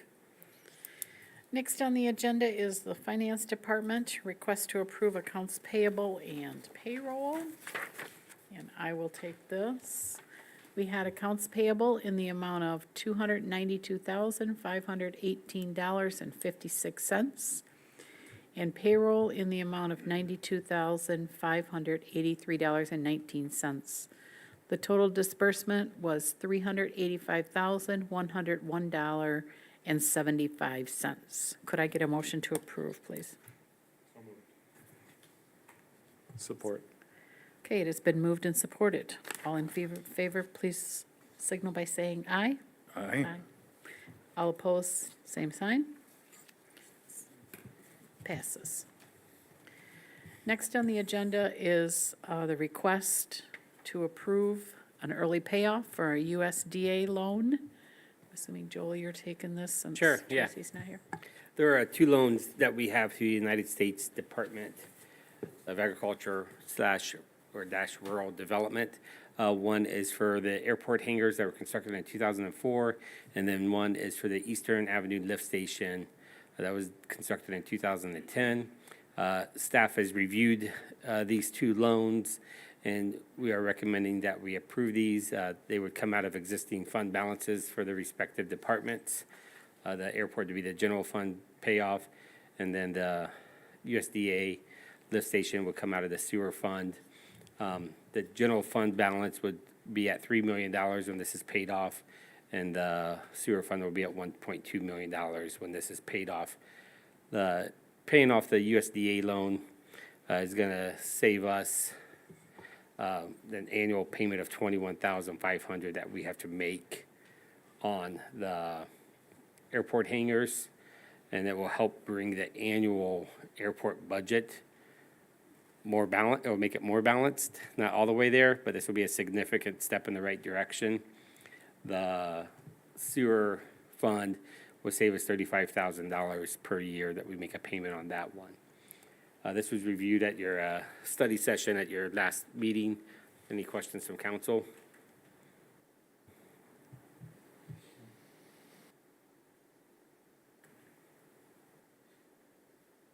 All right, we're looking for a motion to approve. Do you want separate motions or just, One motion to pay off the USDA loans is all we need.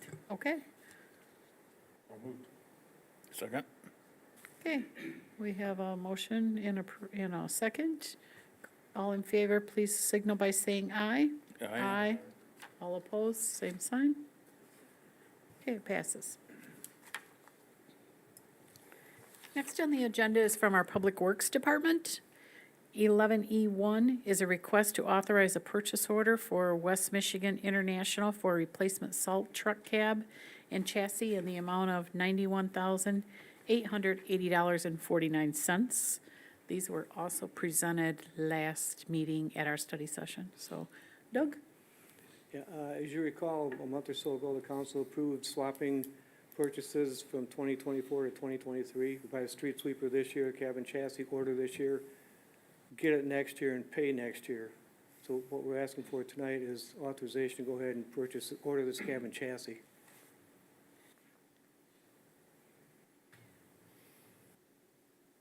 Any questions from council for Doug? So this is an pay for it and then get it when? We order it tomorrow, get it delivered roughly 12 months, and then pay for it in the next fiscal year, pay for it upon delivery. So Okay.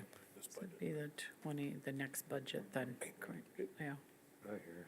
Yeah, the current budget had adequate funds. Okay, any other questions? Could I get a motion to approve the purchase order to to West Michigan International? So moved. Support. Okay, it's been moved and supported. All in favor, please signal by saying aye. Aye. All opposed, same sign. Passes. Thank you. Okay, next item is 11E2, request to authorize a purchase order for Truck and Trailer Specialties for a replacement salt spreader in the amount of $99,820. Again, I think we talked about this at the last Yes. study And session. it's not only the salter, but it's an underbody unit and hydraulics to go with it. There again, we order it tomorrow and we get it delivered about 12 months, and then we pay for it, supply. Isn't that terrible? Yeah. Yeah. Okay. Any questions on the spreader box? I guess I should have asked this as the last one too. Is that like we're gonna lock in that price, so even though they're not delivering it until 12 months later? that's Truck and what trailers are pretty good about holding prices. Okay, so, and they basically said if we order it, they'll try their best to hold it. International, if they get price increase, we'll probably see it, but Truck and Trailer's been very good at holding prices. So I'm assuming we have money there to fluctuate a little bit if the price does increase on us? Yes. To Yeah, we have room in the budget to absorb. Are you any certain are you holding them to any certain percent, or are they, You can hold them to directly the exact number know. unless their contract says otherwise, because it's a purchase order. It's a binding contract. We send them a purchase order for this amount and they accept it. and right, they don't that's put why any. I'm asking what, Technically, you can't go and change prices on a PO after the fact. That's basic commerce. Unless if it's written in the contract. They may have stated that In their quote, in their quote. you'd have to look at their terms to see what that is, I allows. didn't, I don't know if that was in there or And not. since we don't pay till upon receiving, that's something we can look into. But with it being a year out, we want to get this order in tomorrow. And then if things get, we'll look into that aspect of it. And I guess if we don't pay till afterwards, if it's too ridiculous, we just don't have to take it, right? I mean, Because We can, if it we comes can down refuse to it. it. Okay. Any other questions? Okay, could we get a motion to approve a purchase order to Truck and Trailer Specialties, please? So moved. It has been moved and supported. All in favor, please signal by saying aye. Aye. All opposed, same sign. Passes. Next on the agenda, 11E3 is a request to authorize a purchase order for Bell Equipment Company for a refurbished street sweeper in the amount of $123,200 plus a $1,800 delivery fee for a total amount of $125,000. Doug, you're wanting a lot of money here tonight. That's a used one. New one's quite a bit more. As you recall, in 1996, street sweeper's down. We're still waiting on a hydraulic pump to be replaced. In the meantime, y'all authorized a rental agreement. We're gonna have that rental unit through the end of this month.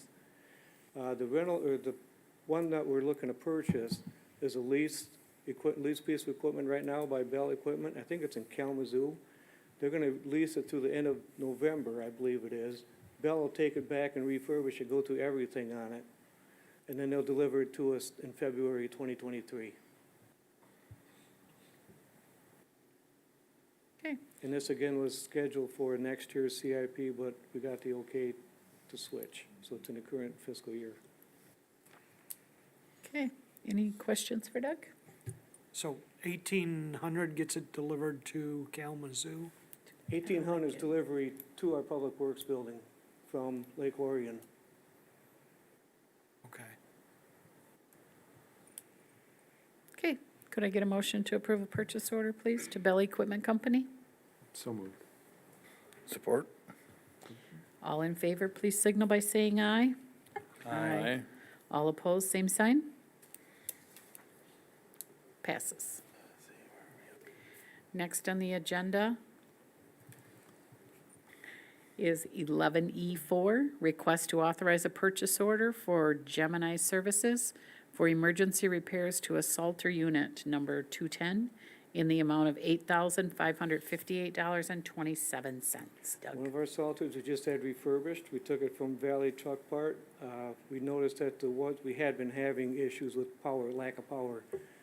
Come to find out that turbos are bad on it and the fuel injectors need replacing. Those are the two expensive items on the list. So we're looking to get an emergency repair authorized for this. Any questions? Yep. Can we get a motion to approve that purchase order, please? Support. Okay, it has been moved and supported. All in favor, please signal by saying aye. Aye. All opposed, same sign. Purchase order passes. Thank you. Hey, thank you, Doug. Next on the agenda is city manager and city clerk. 11F1, we have a request to approve the plat amendment to combine lots 0351, 205, 031-00, and 0351, 205, 031-10 on Water Street. Joel? Thank you. Currently, Tantric is, their brewing facility is located at 134 Water Street, or property number -10. They have purchased the property immediately to the north of them, or property number -00. They are growing, and they would like to combine those two properties so they can expand their brewing facilities into that second structure. As with all plat amendments and property combinations or property splits, that has to be approved by council per our current ordinance. That's why this is in front of you.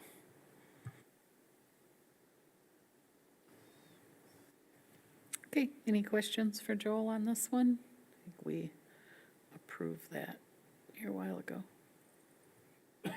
Okay, could I get a motion to approve, please? So moved. Support? Thank you. We have a motion and a support to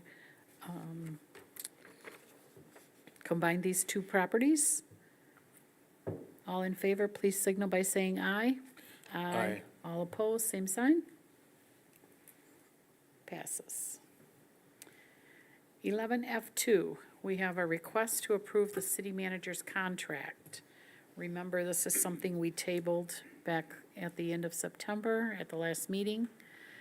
There was one correction on 9B2. It said Miss Yee instead of Mr. Dye. So we need to get that corrected. Was there a Typo, was the motion at the previous meeting to table this? yes. And in accordance, even though we don't really follow Robert's Rules of Orders, there should be a motion to remove this from the table for the discussion to continue. I motion that we remove this item from the table and discuss it. Support. Okay, it has been moved and supported. All in favor, please signal by saying aye. Aye. Aye. All opposed, same sign. Okay, it has been passed. No, we just untabled it. Now we have to discuss. Yep, Okay, I thought you were moving on to the next item. I was no, like- well, there is another, not another item, so. I was like, that's what I was wondering. Okay, so we're now discussing to approve Joel's contract. Does anybody have any discussion for Joel on this? Or Joel, would you like to take this? And Just real, very quickly, since I wasn't here at the last meeting, I know there's discussion on, what I want to say, some serious discussion or separation of some council members on two parts of the contract. One dealing with extension of a severance language in the contract, and then discussion about a vehicle allowance or access to a direct vehicle. I was made aware of that by the mayor. I've had conversations with the mayor and the city attorney, which you all received a copy of that email yesterday. I am removing those two requests from the amendment, so no discussion of, no discussion from the extension of the severance, and then no amendment in the contract or discussion about a vehicle allowance or direct access to a vehicle as being part of this current contract. The mayor sent you updated copies with that language removed yesterday, and then you have printed copies in front of you as well, showing what was done.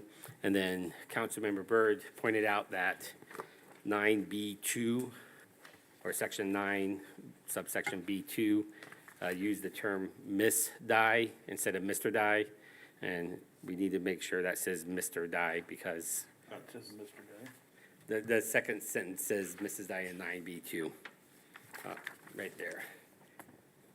On the third page, 3 of 5, second paragraph, right, third sentence down, I believe. So, yeah, that's a very simple, I already marked that, and I will correct that on the contract.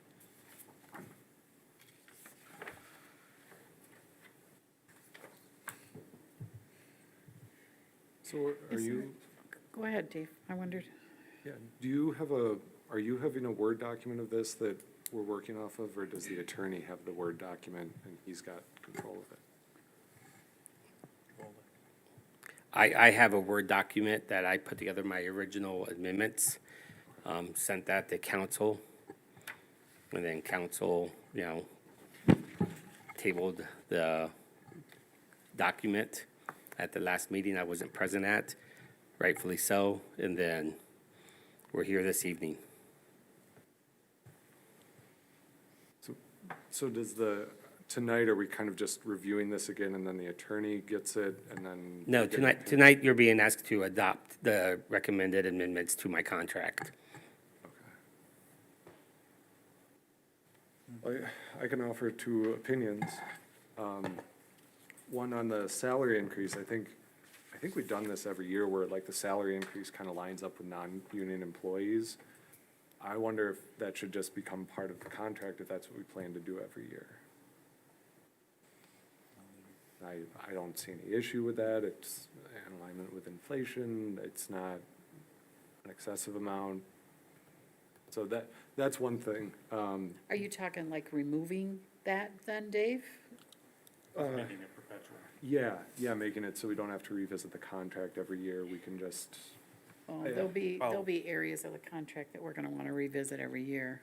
Technically, you don't have to, it's just that once it's approved, it's in place until it's not. So what happens is after the review, Joel asks for the change of a new salary. And then it comes back before us. Otherwise, the contract would just continue on, because this is a never-ending contract. It only ends when we say it ends, or when he says it ends. And I if he's think fine it's- with that salary forever and ever, he could stay there and never change the contract again, but Yeah. it just comes back to us with here's what it is. So it's gonna come up every time unless we. I think it should be reviewed every year, and that's my opinion, I- because there's too many, and then we get a new council, then what happens? If it's not on the agenda so and it don't get reviewed. there's some other like factors to be considered in that raise that we're looking at. Like, we won't just automatically give them 2.5% or whatever the non-union increase was. Just looking for like council policy here. I don't And I'm guessing we would, Yeah. typically. other than, there's other changes this year. I think every year I've been on council, there's been some changes, little just wording or something that changes. And I just think it would be overlooked if it wasn't part of a meeting to review the managers. Yeah, say Joel does a really bad job one year, and we say, well, we really don't think you get that 2.5% because you just did really bad. I don't need to then fight over it in the contract. I'd rather just say, hey, when we're reviewing the contract, that's all part of the negotiation, so I don't see why we make it automatic. Or Joel does really, really good. Job, and you say, okay, And Joel we gets say a you're better still raise. not getting it.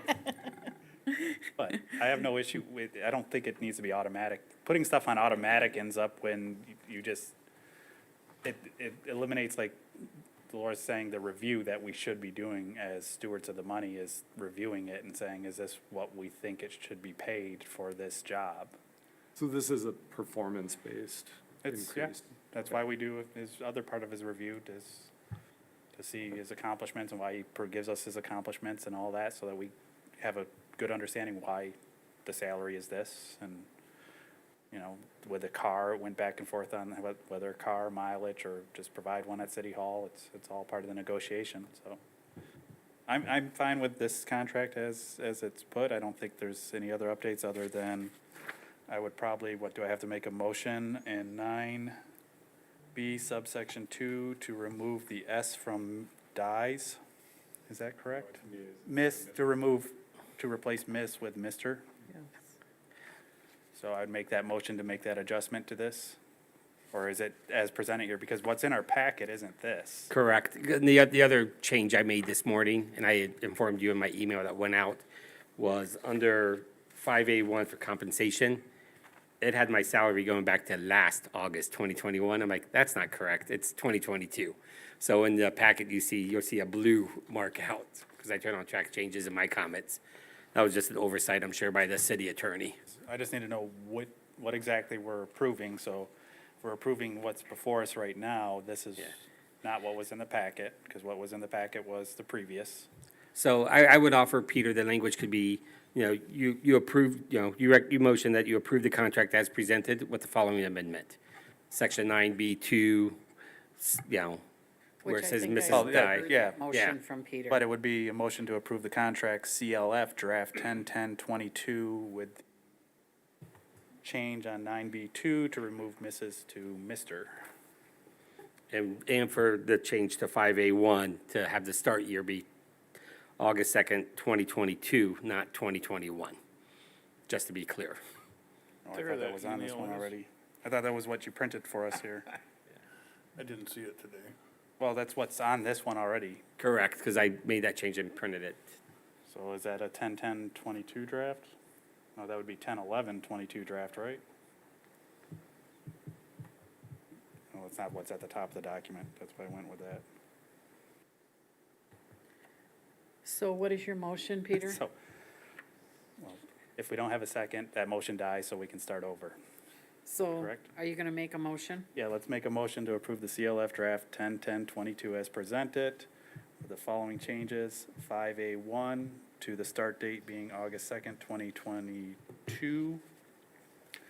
And under section 9B2 to replace Mr. with, or replace Mrs. with Mr. Second, so we can get to discussion. I guess as a courtesy, I should probably offer, did you want to go into a closed session before we discuss this any further? No. Okay. And our attorney's not present, so I'm a little bit lost on how to proceed with the for cause section, because there's a number of additions in there that I haven't seen justification for. Like, I haven't heard from our attorney, here's why these are in the best interest of the city, here's what they mean, here's what the implications are if you were to accept them. So, and I, personally, I don't, if it ever came to the point where we ended the relationship with Joel, I would have no qualms about making sure he lands on his feet. I have no interest in pursuing this. But with the language in there being such strong legal language and so many revisions without a legal opinion from our attorney on why these matter. He reviewed it, but he hasn't supplied to me, which I'd asked for when we first saw it, why are we doing these changes? What are the justifications for every change?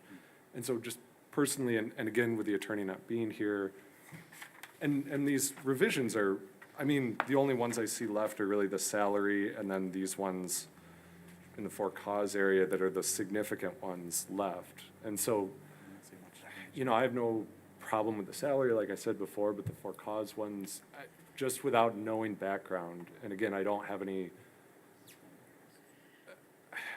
just restating, if we ever did end the relationship, I would want to make sure that any city manager lands on their feet because of the nature of that job. So I just don't know what those changes mean without a legal opinion, and I would want to hear it directly from the attorney. So are you talking about the changes in 3 and 4? 3 and 4, yeah. Yeah. See, where you say you want them to land on your feet, you do understand in 4, part of that is fraud. So if Joel defrauds the city, I don't necessarily want him to land on his feet. That's why you have that for cause position. The not for cause is where we just go, Joel, we hate the job you're doing, you're fired. And then he gets a severance. But for cause is like things that we're saying, you know, convicted of a felony, violations of the city management code of ethics. And then the main change there was that was already there, and now it's just going to say 5 members of city council have to agree on that to make it a for cause dismissal. So there wasn't any real changes in here that I see as far as like adding or subtracting. It was more just They seem clarifying to me. clarifying in that we had it just also meant that we had a supermajority to do it for cause. Right, it increases the scrutiny around for cause, like it increases the Yeah. city's sort of thresholds for that. And again, it's not that I feel strongly about these, but I just don't know what the implications are and why. I haven't seen anything that tells me this is why this is in the best interest of the city, and I'm working in the interest of the city. So unless I see why it's in the best interest of the city, it's hard for me to support it. Well, the best interest would be for cause typically is because of fraud or something. That's why you're doing it for cause. And this is why it's in there that we don't have to give severance. That's the only difference between for cause and without cause. Well, and it also seems to me, sorry, and I mean to interrupt you if you're. Oh, you're fine. It adds the supermajority in so that it can't just be, you know, a 4 vote of council that says this is what's going on, that this is misconduct. You know, 4D, is a conviction or guilty plea of or no contest to fraud or embezzlement. So it's not just an accusation of fraud or embezzlement, but there's actually some evidence. The intentional dishonesty, so it wasn't a clerical error, it was, that's why I look at this and I see, these are just clarifications, so it can't be somebody's got a beef, and I guess that's how I read it, I didn't, Yeah, yeah. again, I'd like somebody who's my attorney to tell me what all this means. And if you guys are all supportive and we want to move, it's easy for me to vote no, I've given my reasons. I mean, You know, if there's 4 people who feel like these are the right thing to do, or 3, I think it would need to be 4. But, yeah, that's where I'm at on it. I asked to get justifications for everything, I haven't seen them, the attorney's not here. Right now, I'm a no on it, so. Okay, so we have a motion And a second. and a support on the floor. Yep. All in favor? So Did you have something to say? yeah, I'm confused on 9B 4G. What is that saying? 5:01 is beverage time, or? Yep. That's clarifying what typical Because office there's- hours or working hours are for your city manager. As you know, my job really is, not to use a cliche, but 24/7. I have been stopped at Shanedorf at 9:30 before when someone wants to talk about their neighbor that they're having an issue with. And, I can't just blow that resident off or blow that council member off. Well, and you're even here at Yeah. 7:47, so. So all that was just to clarify a little bit, because before, the way it was written was, well, yeah, Joel, you're really at work when it's New Year's Eve, and you're down on the riverfront with your family or friends, and we're gonna use this as a for cause to say goodbye to you. So should So this is me clarifying this. Should to this say- call out particular council meetings also, 9 to 5 and council meetings? So I would This says offer common sense would weigh in there. During the typical working hours of 9 to 5 PM, Monday through Friday, I mean, this is an office setting where I am right now. If I am, intoxicated right now, and I'm a council member, so we'll flip the role, you know what? That's 4C.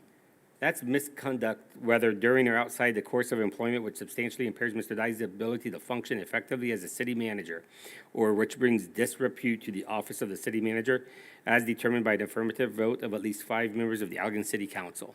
So, you have another path to go that way. If you find yourself in a gray area of, well, it was after 5 o'clock, but what he did was really, really not good. He acted a buffoon and, laid his hands on, someone. I hate to give examples of which I will never, ever do, but. But So Mike, I just wanted to clarify for you all what that And 9 to 5 is. This whole paragraph just seems very vague to me, some of the wording in here, intoxication. I mean, technically, we could. That was in there bust- before. Bust open a beer right now, and we're not gonna be intoxicated. The intoxication was in there before. The only new language is the red language, and it was language to clarify. And it was language that I offered up to council to consider. And as I said in the initial report that went to council, this was reviewed by the city attorney. And as you saw today, in the email chain, or not today, but yesterday, the city attorney, also commented. The draft COF is, Curcio Law Firm, so this has gone through that, proper procedure. So Nick did write it. So we took the original contract from 2017 when I was first hired, and we have always made amendments to the original contract. That first contract was written by the city attorney, Dickinson Wright Law Firm. Scott Smith was the attorney at that time.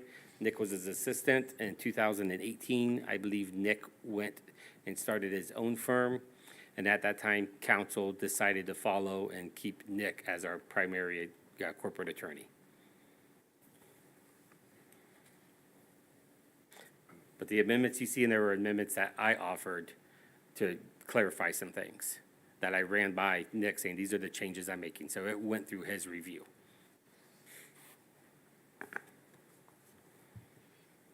Any more discussion? Okay, so now we have a motion and a support on the floor. All in favor of renewing Joel's contract Well, with hold on. the amendments? Okay, yeah, just amending Joel's contract, right? Like, Yeah, you're not Yeah. renewing it, you're amending it. I have an evergreen contract. yeah, right. I don't- Per the wanna be motion that I said at the beginning, so Correct, that's what we're voting on. yes. All in favor, please signal by saying aye. Aye. All opposed, same sign? No, Passes.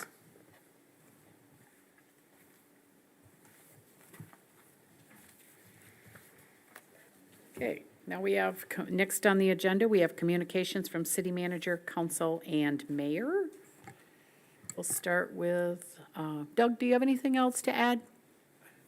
I mean, you spent enough money, but would you like to add more? You called that one this morning. As you notice, the message board up here for that light says signal work to resume 10-3. Yeah, I texted MDOT representative today. He said he believes they're still waiting on the strain poles to be delivered. oh, So he thought they would have been in last month and the pole would be up and signal operating, but yeah, I see that. not the case. Okay, all right. Thank you, Doug. Thank you. Michaela, do you have anything for us? Parker Johnson?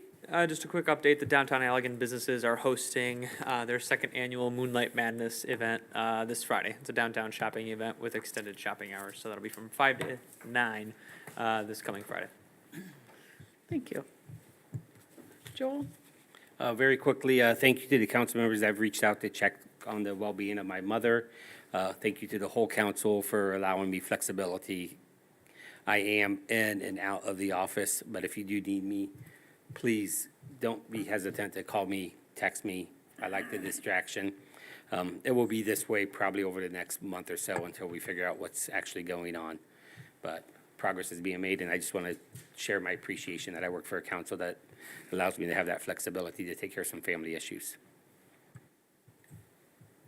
Bill, you got anything? No, ma'am. Dave? nothing for me, thanks. Sure. Quick question, I had somebody ask me, do we have any updates on the charging station? Yeah, we do.